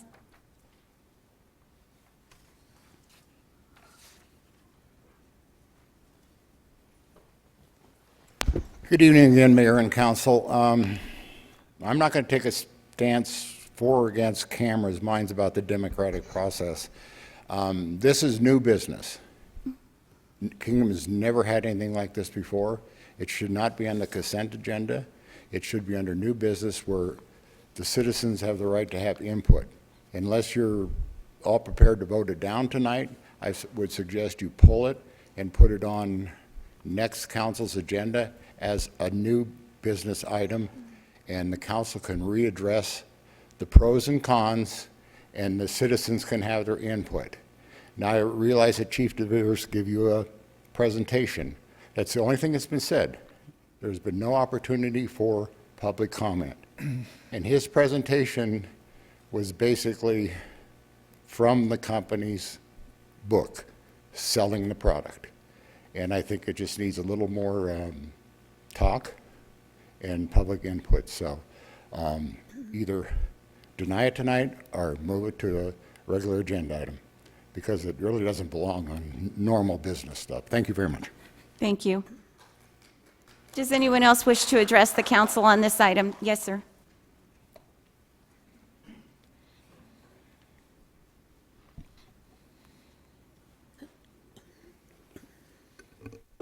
Please state your name for the record. Name is Carl Hayes. I don't have a problem with the cameras per se. We had them in San Diego. There were a lot of problems with them. I had a friend who was a retired highway patrolman who was picked up with one, went to court and showed that they had shortened the yellow light to less than half, and it was impossible for anyone to stop in time. They wanted the money. They got it. If you want to do this, just put in the statute or your agreement what the yellow time is for each speed zone and make it a misdemeanor for anybody to shorten it less than that, and every traffic camera signal has to have somebody's signature on when they set the time on the yellow light. You do that, and I don't think it's a horrible problem from what I know. Thank you. Thank you very much. Madam?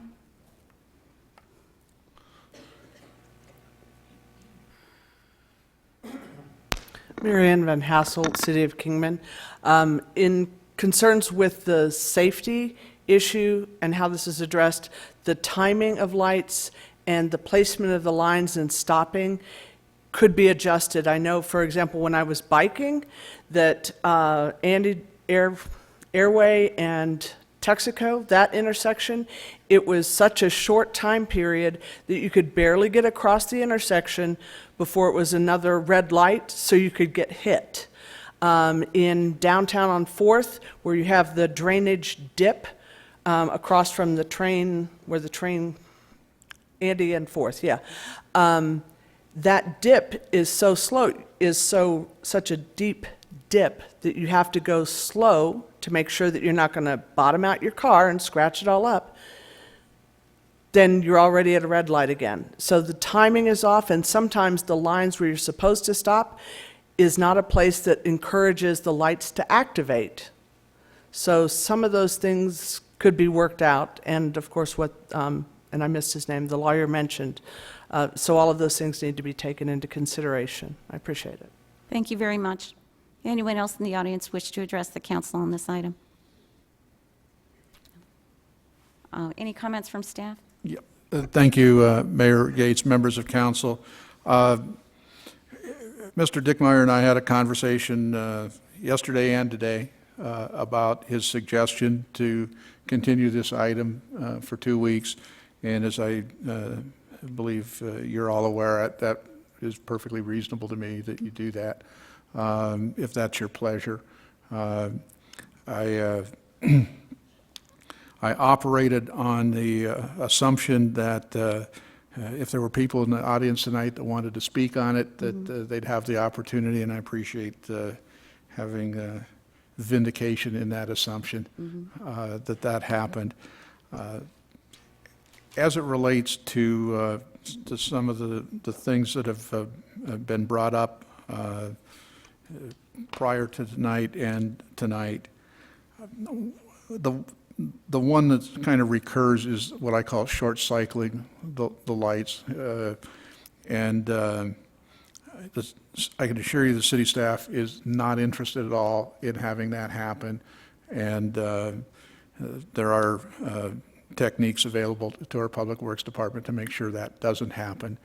In addition, one of the things that the chief talked about in his presentation at the work session is that each of these would be reviewed, each of the pictures, if you will, would be reviewed by a member of his department before anything happened to him. That, to me, is evidence of involvement by the police department itself. Third is that he identified 3 locations, all of which are on Stockton Hill Road. So the idea of, other than the intersection at Andy and Stockton Hill, would be the only place where that happens. And then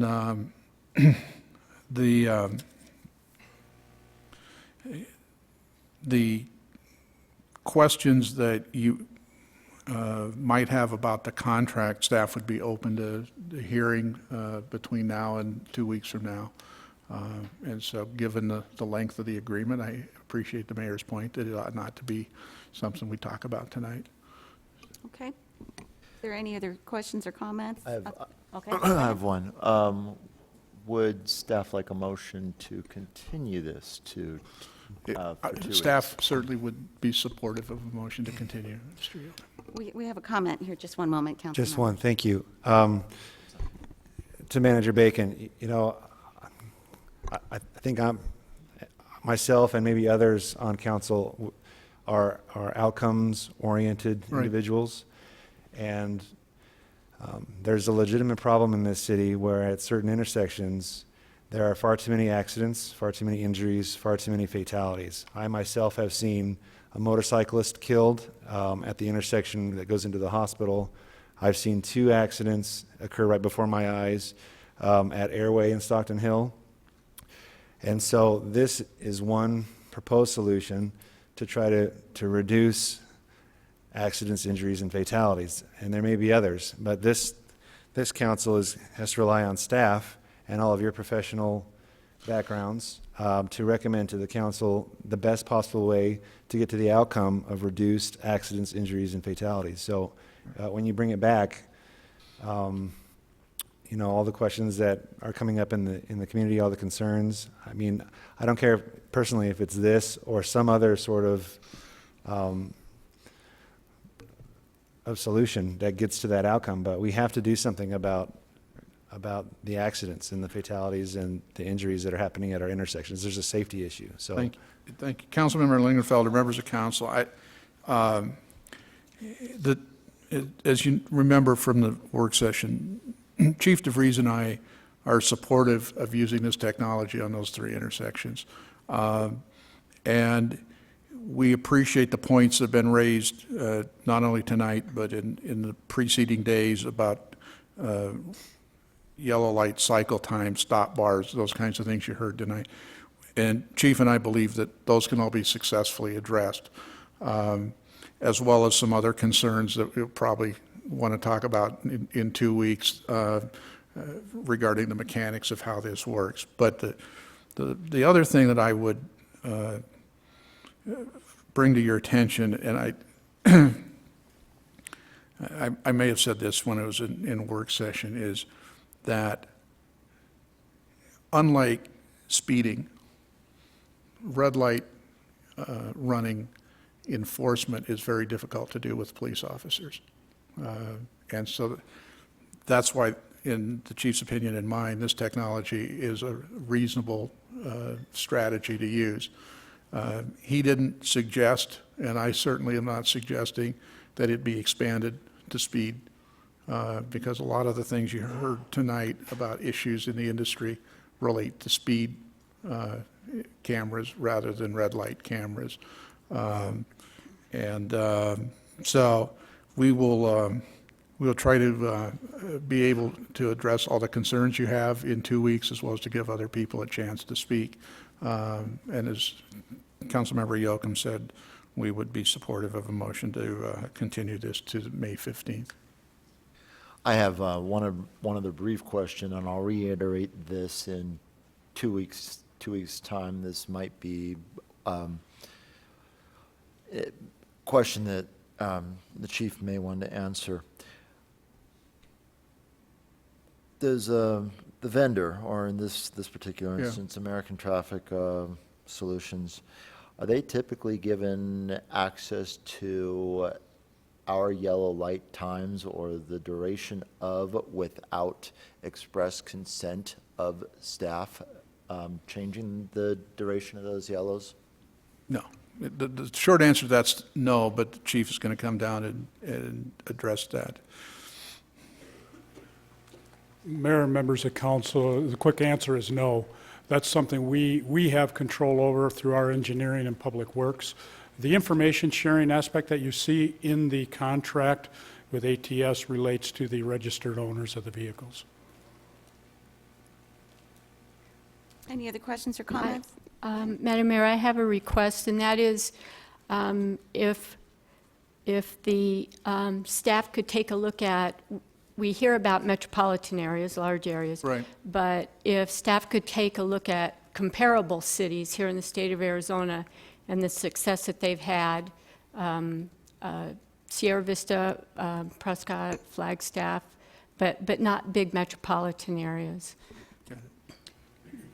Mayor, members of council, we do have the national statistics. We can reach out to the individual communities here that do utilize and have had success with the cameras. We'll do our best to get those kind of rates to you. Thank you. You're welcome.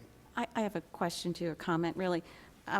When I Googled American Traffic Solutions, the first 3 hits had the word lawsuit attached to the name. Obviously, this is quite controversial, so I want to maybe proceed with a great deal of trepidation. I took a look at that contract, and in one place it actually did say that this could be also used for fixed speed. That was concerning because we had not had that as part of our discussion. There was another item that suggested if the city wished to move or remove a camera, we could be assessed up to $150,000. So I mean, obviously, this isn't something that is ready for action tonight, and hopefully in 2 weeks, we can kind of take a look at that contract and make sure that we're entering into something, if we're entering for 5 years, that is going to be fair and reasonable. I don't want to obligate us to a situation where we have a lot of controversy. Certainly, safety is a factor, but we want to make sure we're approaching this correctly. Mayor, I can answer those questions this evening, or I can postpone and answer them for you on the 15th. I think we should just entertain a motion that will move this item to the 15th agenda, and it will be on the agenda as new business. Absolutely. Okay. I did have a comment, if I Yes. could. I guess from the perspective, I'm, an attorney, obviously I'm a prosecutor, and I can see a variety of potential issues. So I had a couple of questions I was prepared to ask today. If I were to receive the answers I had expected, I would likely have not supported this thing, but perhaps the city could come prepared with the answers to a few of these questions, might put my mind at ease. One thing that I would encourage us, though, as a city, is to look at this objectively, and to piggyback off of what Councilmember Kress mentioned. Obviously, we'd like to see, what successes other cities have had, but I'd also like to see what failures other cities have seen in these systems, and perhaps maybe we could reach out to cities who have discontinued the use of these items or have not pursued their contracts for beyond the original, obligation. But some of the questions that I would like to discuss is, what would the financial implication be on our city? I know that we discussed this briefly in the previous, I guess the presentation kind of talked about the different financial implications that could be present, and we selected one that we felt would be less obligatory, but I'm talking more in terms of resources, like commitment from the city attorney's office, commitment from the city magistrate, the court system, and also the police department. I want to also discuss if this would have an effect or create the need for the use of overtime for law enforcement. I can't remember specifically if we were going to assign a law enforcement officer to review the traffic cameras, or if we were going to have just an employee do that. I can't, I looked for the presentation and I just couldn't find it. So if we could discuss that as well. But, from my perspective, or from my understanding, the city attorney's office may or may not be understaffed as it is. I'm not sure, and perhaps police department as well. So, I'd like to discuss, time implications or resources that we would have to dedicate to if we were to adopt this or to enter into this contract. Another issue that I found is there might be potential financial obligation. I know that legislatures have discussed and proposed bills that would ban these in different cities. I want to make sure that in the contract, we're not obligated to the contract if, in fact, the legislators said Arizona can no longer use these things. I just want to make sure that we have no financial obligation to make up any lag financially. I would like to know how many traffic citations we would anticipate would come from this venture, and perhaps, the court system can discuss with us the rate by which defendants are paying their traffic fines as it is.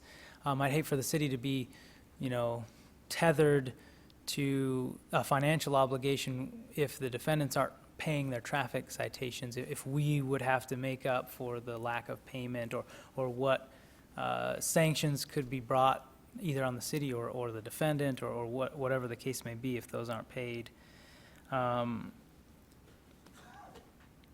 And perhaps we could reach out to other cities who are using this camera to find out what the financial impact is, and maybe what dedication their staff has, you know, how many staff they need to dedicate to implement this process. I believe. And then somebody from the community brought up the fact that, you know, I looked at the statistics with respect to the traffic accidents on these interchanges. I believe the Kingman Daily Miner, I think maybe a couple of years ago, also gave a synopsis as to how many traffic accidents occurred within the last 5 years on these roads.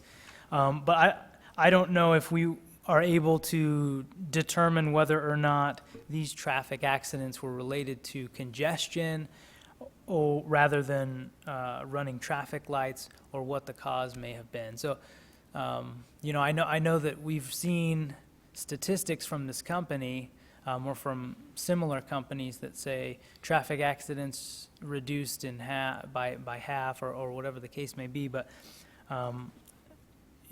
if there's a way that we can determine in our specific city if these accidents that have been reported have been related to congestion or running traffic lights, I'd be interested in finding that out, if there's a possibility to do that. I don't know if there is, but those are just some of the questions. So perhaps at the next, if this were to come back, we could discuss those, I guess, those implications. Mayor and Councilmember Waite, those are quite extensive questions, and to be very honest with you, considering our deadline to submit for the council packet is noon on Monday, it would be extremely difficult for us to gather all of that information. Some of what you're asking, we have the same questions, but it's subjective in nature. We won't be able to give you specific answers. We can give you averages, what other communities have experienced. And that we can gladly bring forward, and we can take from that. The statistics we're using are not company provided. We utilize statistics from National Highway Traffic Safety, ADOT, and other communities. So we're not relying upon a company's textbook to bring this forward. We've vetted this program very, very carefully. So, but we would, depending, if you want it on the 15th, we will do our absolute best to answer as many of those questions as possible. Thank you. And perhaps if you need more time, I don't know if it would be appropriate to maybe see if council would be amenable to extending the. Councilmember Waite, maybe we can entertain a motion that it comes back before the council when it's ready. Yeah, that would work for me. We're fine coming back on the 15th, and then we'll see if it needs to be continued again. Okay. Thank you very much. Any other questions of staff? Thank you. I'll entertain a motion. Move that we take this matter back up in either 15. On the May 15th, Councilmember? May 15th meeting? is 14 days, Yeah. the May 15th, under new business. Correct. Is there a second? Second. We have a motion and a second. Any discussion? Hearing none, all in favor? Aye. Any opposed? Thank you. Item 5, under old business, adopt ordinance 1862, amend existing and establish new fees. At the February 20th, 2018 City Council meeting, a notice of intent was adopted to hold a public hearing to increase or establish 12 fees which were mislabeled on the November 30th, 2017 posting and were unable to be considered in the adoption of ordinance 1856 on February 20th, 2018. Council also directed staff to include removal of fees associated with annexations and include a military green fees discounted rate in the notice of intent. In addition, authorization for the Parks and Recreation Director to reduce greens fees for promotional play purposes was included in the notice of intent. Attached is the ARS 9499-15 supporting report for review. Staff recommends council adopt ordinance 1862, which amends or establishes the fees listed. Well, thank you, Mayor. You gave my introduction, which is really approving those fees that were mislabeled and then taking into consideration the additional fees that we talked about in February. So ordinance 1862, if approved, would go into effect on June 1st. Thank you. Any questions of staff? Yes, I have a question. Is it possible, I think, looking at the ordinance under service category aquatic fees, the new fee is proposed to be $3 per person, is that right? I believe so. Yes. Yeah. The old fee, it looked like we let those that were 4 and younger in for free. Would it be possible to have the new fee be $3 per person and to keep that anybody under 4 years old still gets into our pools for free? Just a question. What's the rationale behind that? Is it just being equitable? Well, it's some for families. I guess I would just jump in real quick. I think this has Okay. all been advertised Right. as it currently is, and making any modification would require us to start over. Oh, okay. So did you have another question? Did you want to expand on that, Councilmember Lincoln-Felter? I just wanted to confirm that all of these fees are only paid by the people that are using that service. They are user fees, that's Right. correct. It's not on all the taxpayers, it's just whoever's using it. That's right. Any further discussion? Any questions of staff? Anyone in the audience wish to address the council on this item? Seeing none, I'll entertain a motion to adopt ordinance number 1862. So moved. Second. Motion and a second. Is there any discussion? Seeing none, all in favor? Aye. Aye. Any opposed? No. Moving on to new business, 6A, public hearing and consideration of ordinance number 1860, amending sections 2.00012, 13, and 22 of the Kingman zoning ordinance regarding judicial centers. Steve Latosky, P.E., Mojave County Public Works Director, has requested a text amendment to sections 2, 12, 13, and 22 of the Kingman zoning ordinance regarding judicial centers. The Planning and Zoning Commission held a public hearing on April 10, 2018, to consider the proposed text amendment and voted 6-0 with 1 abstention to recommend approval. Staff recommends approval of ordinance number 1860. Good evening. Good evening, Mayor, members of the council. This is a text amendment to the zoning ordinance of the City of Kingman for judicial centers. Now, it does affect the new judicial center that's going to be built in downtown Kingman next to the old courthouse. However, tonight you are not specifically approving this project, just the amendments to the text which affect the development at this location. Mojave County has been working on the design of the new Law and Justice Center project on Spring Street for several years.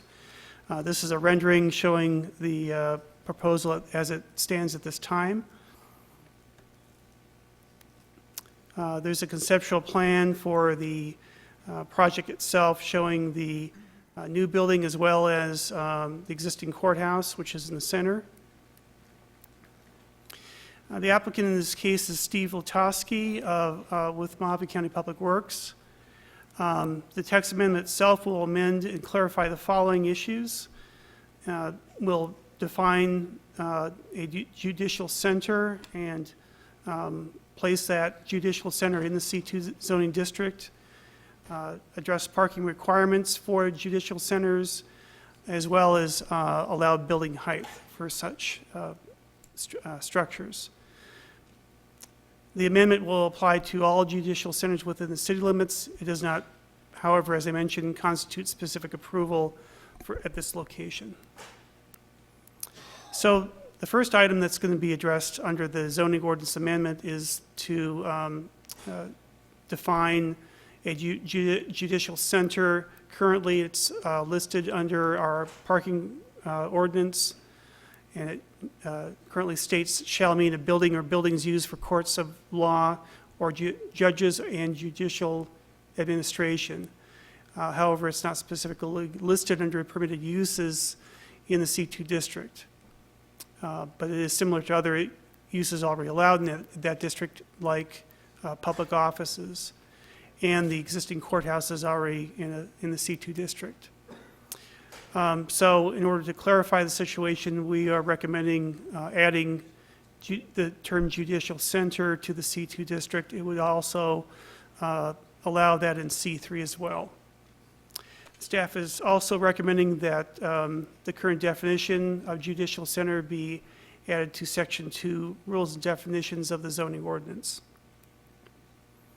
Second issue is the height of the new structure. Currently, in the C2 district, we allow buildings to be up to 50 feet in height.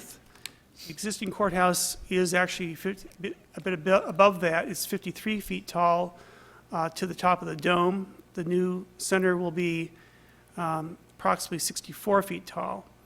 The applicant has requested to amend Section 12.340 to allow the maximum height to be 75 feet, specifically for judicial centers.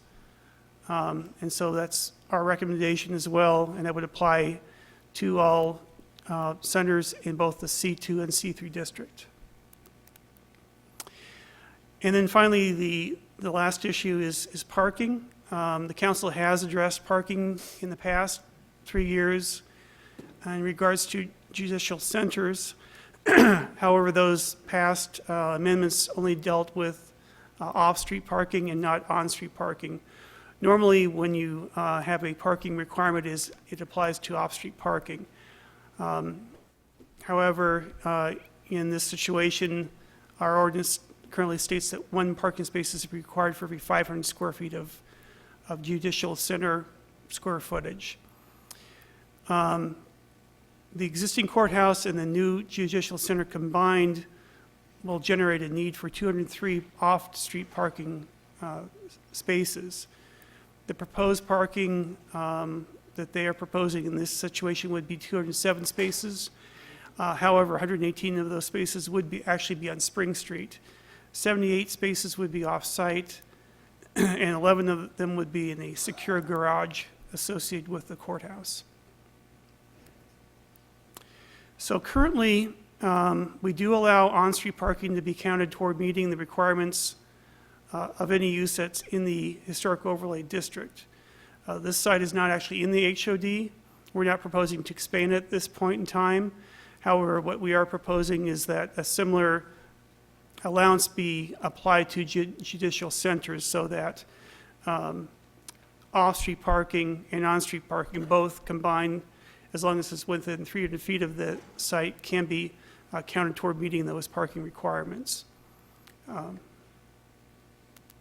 So the overall recommendation that the Planning and Zoning Commission has voted 6-0 for, with 1 abstention, and staff is recommending approval for, is Section 2 and rules under Rules and Definitions to add a definition for judicial center, and also add that as allowed use in Section 12, sorry, and then adding a allowance for a 75-foot tall judicial center in the C2 district.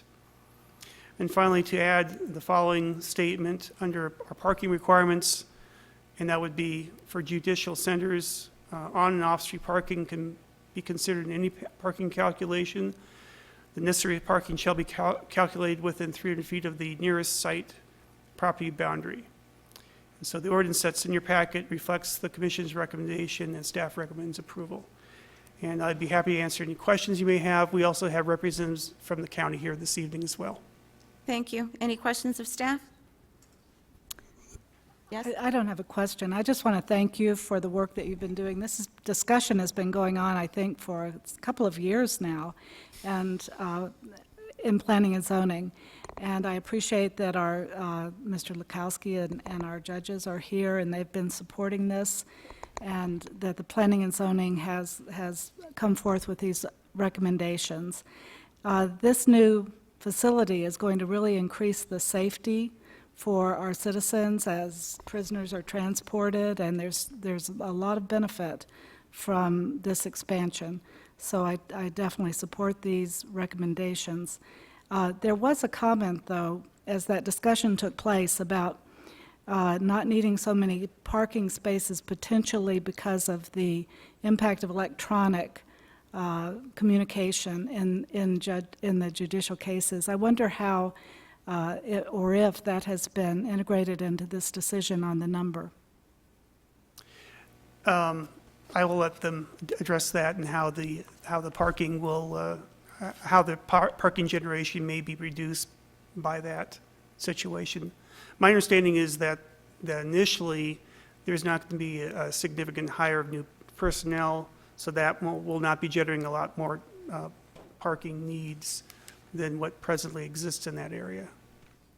Other questions of staff before we move on to the applicant? Madam Mayor, I just have a comment, and that is that Planning and Zoning confirmed that this ordinance does nothing to affect the number of parking spots for on-street parking. It does not increase the number of spots, and I just wanted to reiterate that. Thank you. Any other questions of staff at this time?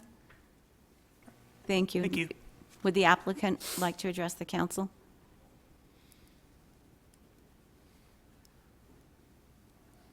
Good evening. May it please the mayor, the vice mayor, council members, city manager, attorney, and staff. I'm not actually the applicant. Steve Lutowski is our applicant. However, as Vice Mayor Miles raised an issue with respect to the electronic filing, would like to give you an update, or at least try and answer your question. Chief Justice Scott Bales of the Arizona Supreme Court issued an administrative order literally the month after our last meeting, and that administrative order required all attorneys in civil matters to electronically file their complaints. And so rather than the attorneys or their staff traveling to the court, they now sit in their office, press the submit button, and boom, it happens. So it has reduced down the traffic flow, the necessity of someone parking and, literally coming to the court. And I was unable to attend the commission meeting. However, there was one objection with respect to the parking, and with the 89 spaces that we have on site, we do not even have 89 employees at the court. So we have more than enough spaces for each one of the employees. And I think I have to point out that for over 100 years, the existence of that courthouse, the court users, the people that come to the court, have parked on Spring Street. That's not going to change. That a 100-year-old pattern just isn't going to change overnight. And in addition, with respect to the parking, we do have on the Board of Supervisors agenda next week, Monday, a contract with the Catholic Church to add the parking lot that the Catholic Church has there. The county has had that under contract. I believe it was a 10-year contract beginning back in the mid-90s. That expired in the 2000s, mid-2000s, and we do have a new agreement with them. And so there are 53 spaces that are included in that parking lot. The Catholic Church does reserve one space for their priest and one space for their administrative assistants. So actually, we have another 51 to add to the 89. So that brings us, up to 140 spaces, which certainly helps with respect to the parking issues. That's excellent news. Thank you. Thank you. Thank you. Any other comments? Would you care to address the council at this time? Any questions from staff, This is a public hearing. Does anyone in the audience wish to address the council at this time? Seeing none, we'll close the public hearing. I'll entertain a motion to approve ordinance number 1860. So moved. Second. Motion and a second. Any discussion? Hearing none, all in favor? Aye. Any opposed? Thank you very much, gentlemen. Okay, moving on to item 6B, ordinance number 1863, supermajority. Adoption of the ordinance would require at least 5 affirmative votes to modify the purpose of any current or future TPT revenues. Staff recommends approval. Mr. Thank Bacon. you, Mayor Gates, members of council. The reason it says staff recommends approval is based on council direction from our last meeting that a majority of you wanted us to bring this to you for consideration tonight, with 5 as the number. And so that's why it's here. So what changes? Huh? It's still 5. It's 5, yeah. The input from your interim city manager was that it'd be 6. Right. And 2 weeks ago, a majority of the council said they'd prefer 5, so that's why it's here. Thank you very much. Any questions of staff? Yeah, I have just one question. Looking at the ordinance, it seems to me like there's actually 2 separate topics here. The one that I was most interested in, and still am, is the 1% that was new, that was approved. This council essentially made a promise to the citizens of Kingman that half of that was going to go to our roads and half of that was going to go to our pavement preservation. And for that, I would want to see a supermajority of 6, because that's a promise that I take seriously, and I want to make sure that it's difficult to reallocate those monies. The other one says any modification of the tax code that increases the TPT rate requires a supermajority. So that one I would actually like to see 5, because if you've paid attention to what has happened at the county, one person, for instance, they have a supervisor from Havasu that makes it very difficult to do anything, and you would be putting the city in that same spot. So I think it should almost be 2 separate ordinances. One, a supermajority of 6 to change where those half cents go, and then a supermajority maybe of 5 to change the tax. I wouldn't have to rewrite it as 2 separate. A and B are obviously 2 separate subsections, but subsection A would be, this is the vote requirement for increasing TPT. Subsection B is, this is the requirement for the reallocation. Those can be 2 different numbers. I would just have to play around with how we'd call the supermajority, and I'd probably just define it in A and in B itself. So it's easy enough fix if that's the council direction. Definitely. Thank you, Carl. Any other questions of staff before we have someone in the audience wishing to address the council on this item? Any questions of staff at this time? Carl, did I hear you just say that this would have to come back? If you wanted to make that To change, make a yes. change or to consider a change? Correct. If you'd like it as is, you can adopt it tonight. But if Thank you want me to very change much. it- Okay, any other questions of staff? Doug Dickmeyer, you wish to address the council on this item?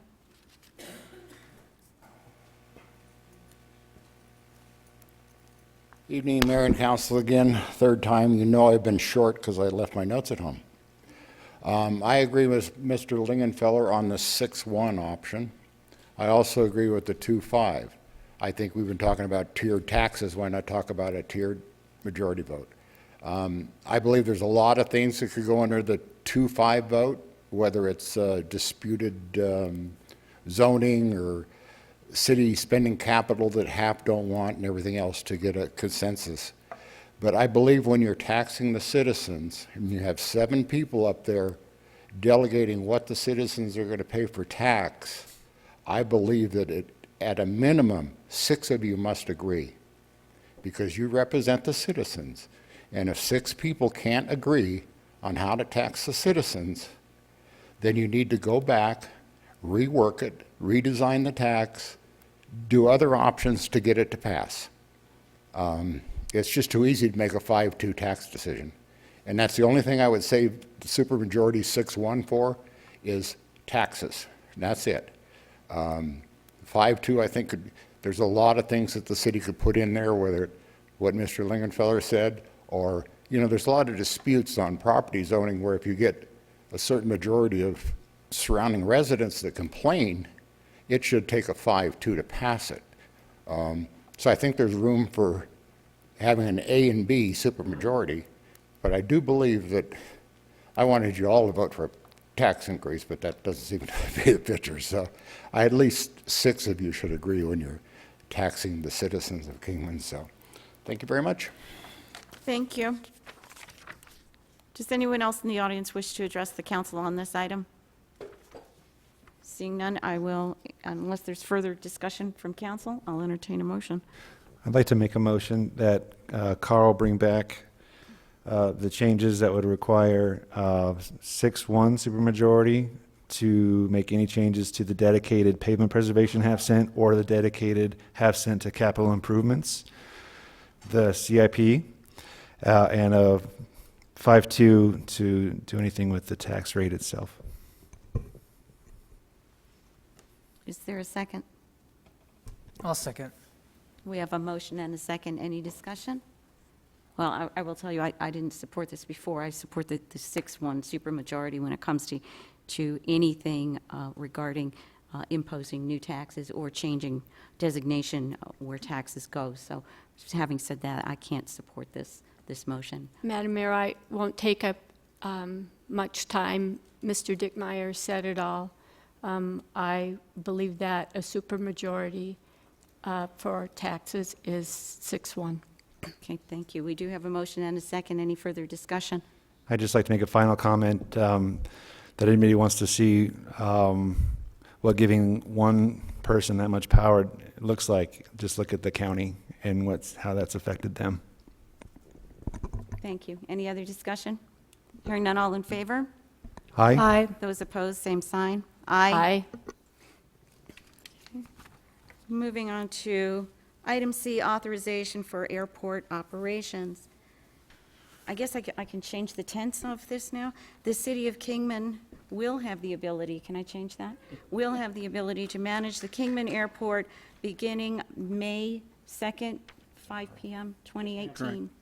Okay. Its funds will be administered by the City Finance Department as an enterprise fund. Resolution number 5143 creates budgetary authority for the city to go forward with the airport management and have authority to receive and approve payments. Resolution number 5144 amends the previously adopted classification and compensation plan under resolution number 5093, adding the additional 7.5 staff positions required for airport operations. Staff recommends approval of resolution number 5143 and resolution number 5144. Thank you, Mayor Gates, members of council. Obviously, the city did not budget for the airport when it adopted its current budget. This allows us to do that and to staff the facility accordingly, as you explained in the item. So we would be glad to answer any questions, and definitely staff's recommendation is to adopt the resolutions. Thank you. Questions of staff? Councilmember Lincoln-Felter. I have one question. Thank you.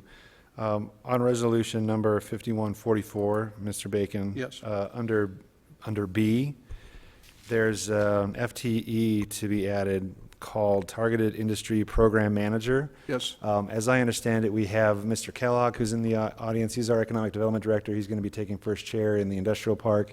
We're going to have an accredited airport manager that's going to be taking first chair in the airport. Not sure, what is a Targeted Industry Program Manager? Could you explain that, please? Thank you. One of the essential differences in the management structure that the city is going to be using is that the airport manager, as you can tell, the airport general manager will be responsible for the airport itself, and there'll be another person involved working with the tenants at the industrial park and helping people who are interested in locating to the park be a part of that.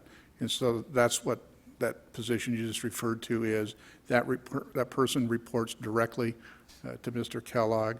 I filled it on a temporary basis with Bill DiGiulio, that some of you know as former manager at Unisource. And the airport manager is going to be Joe Husband.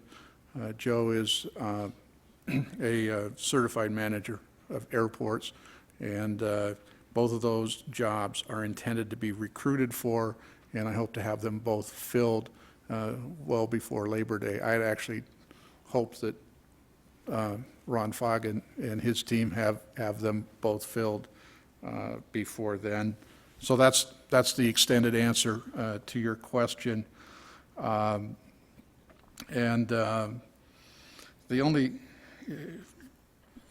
other thing that I would, two things actually that I would add is that we intend tomorrow to have our Human Resources Department out at the airport to offer employment to the positions that are shown here.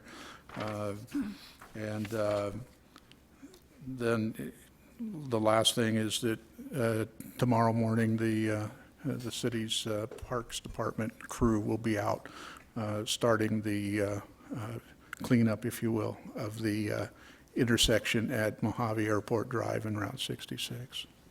So thanks for giving me an opportunity to extend on that. Just to follow up on the maintenance positions and the administrative positions, will those individuals have an opportunity to transfer into other departments if they want to have a change? Sure, absolutely. That becomes, yeah, so the way that works is that they will be offered, and that's what's been going on the last couple of days, is that they will be offered employment with the city in those position titles. And with the exception of the operations supervisor, which we don't have anyplace else, the rest of them are in what I call common job titles that have a lot of opportunity for transferability. And by the way, it works the other way around too. If somebody on the current city staff would like to work at the airport, that's possible too. Yes, thank you. Manager Bacon, I just wanted to affirm then that as we get the permanent positions in and as this is reviewed, this personnel mix can change and evolve as Yeah, they I'm come pretty in. sure it will actually. Once there's a permanent manager and that our intention is to establish the airport as a separate entity managerially, starting tomorrow at 5 o'clock. And so because of that, we need the ability to also work with the people who are out there as part of the park. And so that's Councilmember Lingenfelter's question. That's what I tried to answer.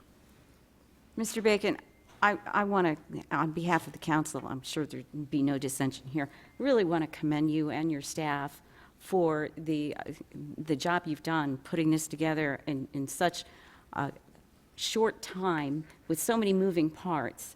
Really what you've done is nothing short of amazing, that ready to, without even knowing exactly when this would all transpire, that I remember you said something about had 8 different city departments represented out at the airport. Really what you've managed to accomplish Thank you. is just awe-inspiring, and it makes me a lot more comfortable moving forward. And Thank thank you. you again for You're your welcome. efforts. I got to tell you, the hardest part about this has been the lack of certainty about the starting date, Get that. which we didn't have until 3:30 or 4 o'clock today. Well, While we're on this item, without extending the meeting too much, the one thing that I will put on as a work session item for the 15th is a draft of the Airport Advisory Commission that several of you have asked about. So know that's coming as well, and we'll have a conversation about that in 2 weeks. all right, any other questions or comments? I guess we can go ahead and, unless you want to separate them, I would like a motion to approve Resolution Number 5143 and Resolution Number 5144. I enthusiastically move to adopt those resolutions. Second. We have a motion and a second. Any further discussion? Seeing none, all in favor? Aye. Aye. Any opposed?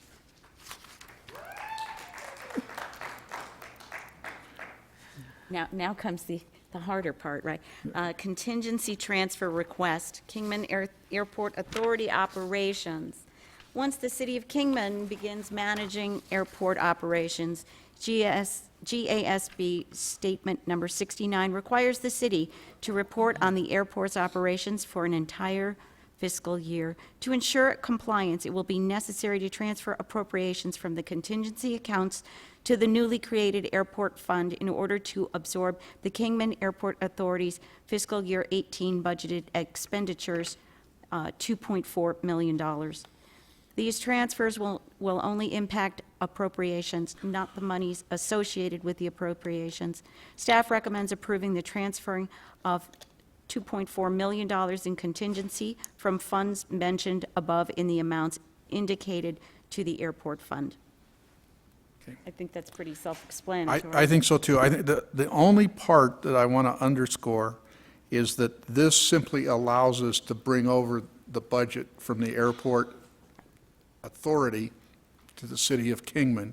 And the important line from the description the mayor just shared is not the monies associated with the appropriations. I would hope everybody who reads this reads that, because otherwise they might walk out believing the city is somehow underwriting the airport to a significant amount. That's not at all what this is about, as the mayor explained. Okay, is everyone clear on that? Is there any discussion or questions? It says right in the documentation, there is no fiscal impact. Correct. Right. Thank you. Okay. Having said that, if there's no further discussion, I'll entertain a motion for the contingency transfer request of $2.4 million. So moved. Second. We have a motion and a second. Any further discussion? Seeing none, all in favor? Aye. Any opposed? Okay, motion passes. Item E, Expression Swing donation. The Rotary District 5495, the Kingman Route 66 Rotary Club, along with the Mojave County Special Needs Advocacy Coalition, would like to donate an ADA Expression Swing. At the August 16th, 2017 Park Commission meeting, Susan Williams, president of Kingman Route 66 Rotary Club and program manager for SNAC, gave a presentation on this donation, and the commission voted 6-0 for approval. Staff recommends approval. Good evening, Mayor and Council. On to some good stuff, I guess, huh? We have an awesome group of Rotarians that put this together, and the Special Needs Advocacy Coalition, they're in favor of having this installed at Metcalf Park, and we feel like we can do that, and it's a good place. And their donation is $4,000 and change, and the addition, the installation of it was going to be $9,000, but our staff will be able to do the installation of that. And Susan Williams is here, and if she would like to come down, and she could answer any other questions for you. If you have any questions of me, I'd be happy to answer those. Thank you very much.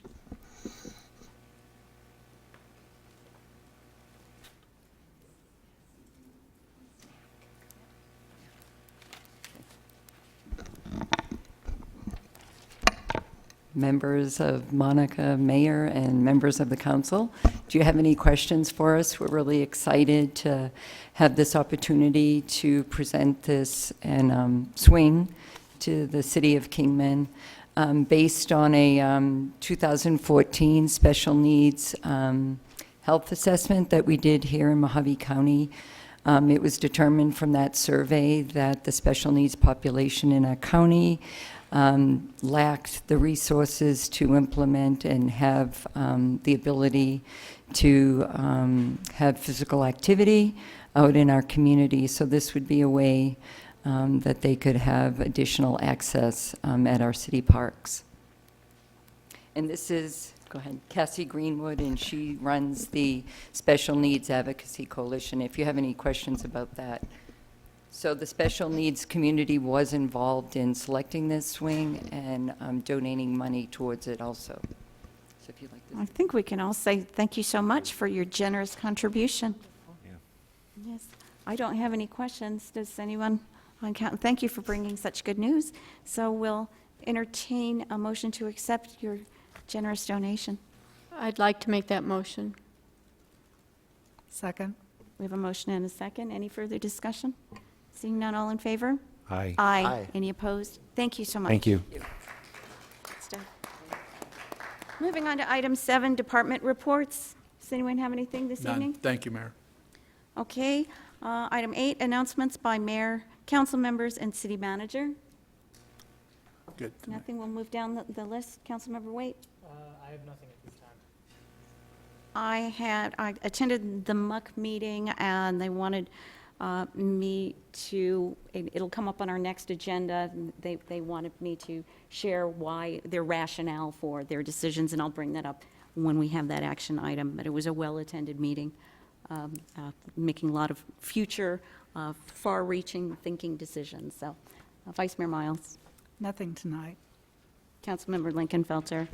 Yes, when the website refresh work session comes up, if you could include in that, I know the county is offering to all of the regional economic development agencies, they have an existing database of properties and sites that we could add to our website. You know, a lot of things, a lot of places that are looking to locate into a city, they look at that database of sites and buildings, and if we could include that on our website. Okay, thank you. Councilmember Kress, okay, starting right back Nothing, thank again. Do you. you have any requests for future work session agenda items and/or calendar adjustments? We'll start right back with Councilmember Kress. Nothing now, thank you. Councilmember Lincoln-Felter. Nothing, thank you. Vice Mayor Miles. This is probably not a work session, but it's an agenda item, just requesting that we bring back the matrix contract once it has been scoped out and reduce the scope of services. Yeah, we know that. Pardon? No, we know that. Staff's aware of that. That you want, I mean, You know that, but the staff is aware that that's an open item, and we plan to bring that back. Okay, thank you. Thank you. I don't have anything to add this evening. Councilmember Yocum. Nothing. Councilmember Waite. I have nothing to add at this time, thank you. Thank you very much. Moving on, executive session. We do have need for an executive session. The item is updated KAA litigation update pursuant to ARS 38-431-03A4. The city attorney requests that the city council go into executive session to discuss and provide direction regarding KAA litigation. I'll entertain a motion. Motion for executive session? Second? We have a motion and a second. Quick question to staff. This is not an action item, is that correct? There's no items that will come out after that, correct? Okay, I just wanted. Any guidance and direction that So the occurs people in the audience, I didn't want them waiting here if we're not going to take action, right? Correct. Okay, thank you so much. We have a motion and a second. Any further discussion? Seeing none, all in favor? Aye. Aye. Any opposed? Thank you.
to adjourn?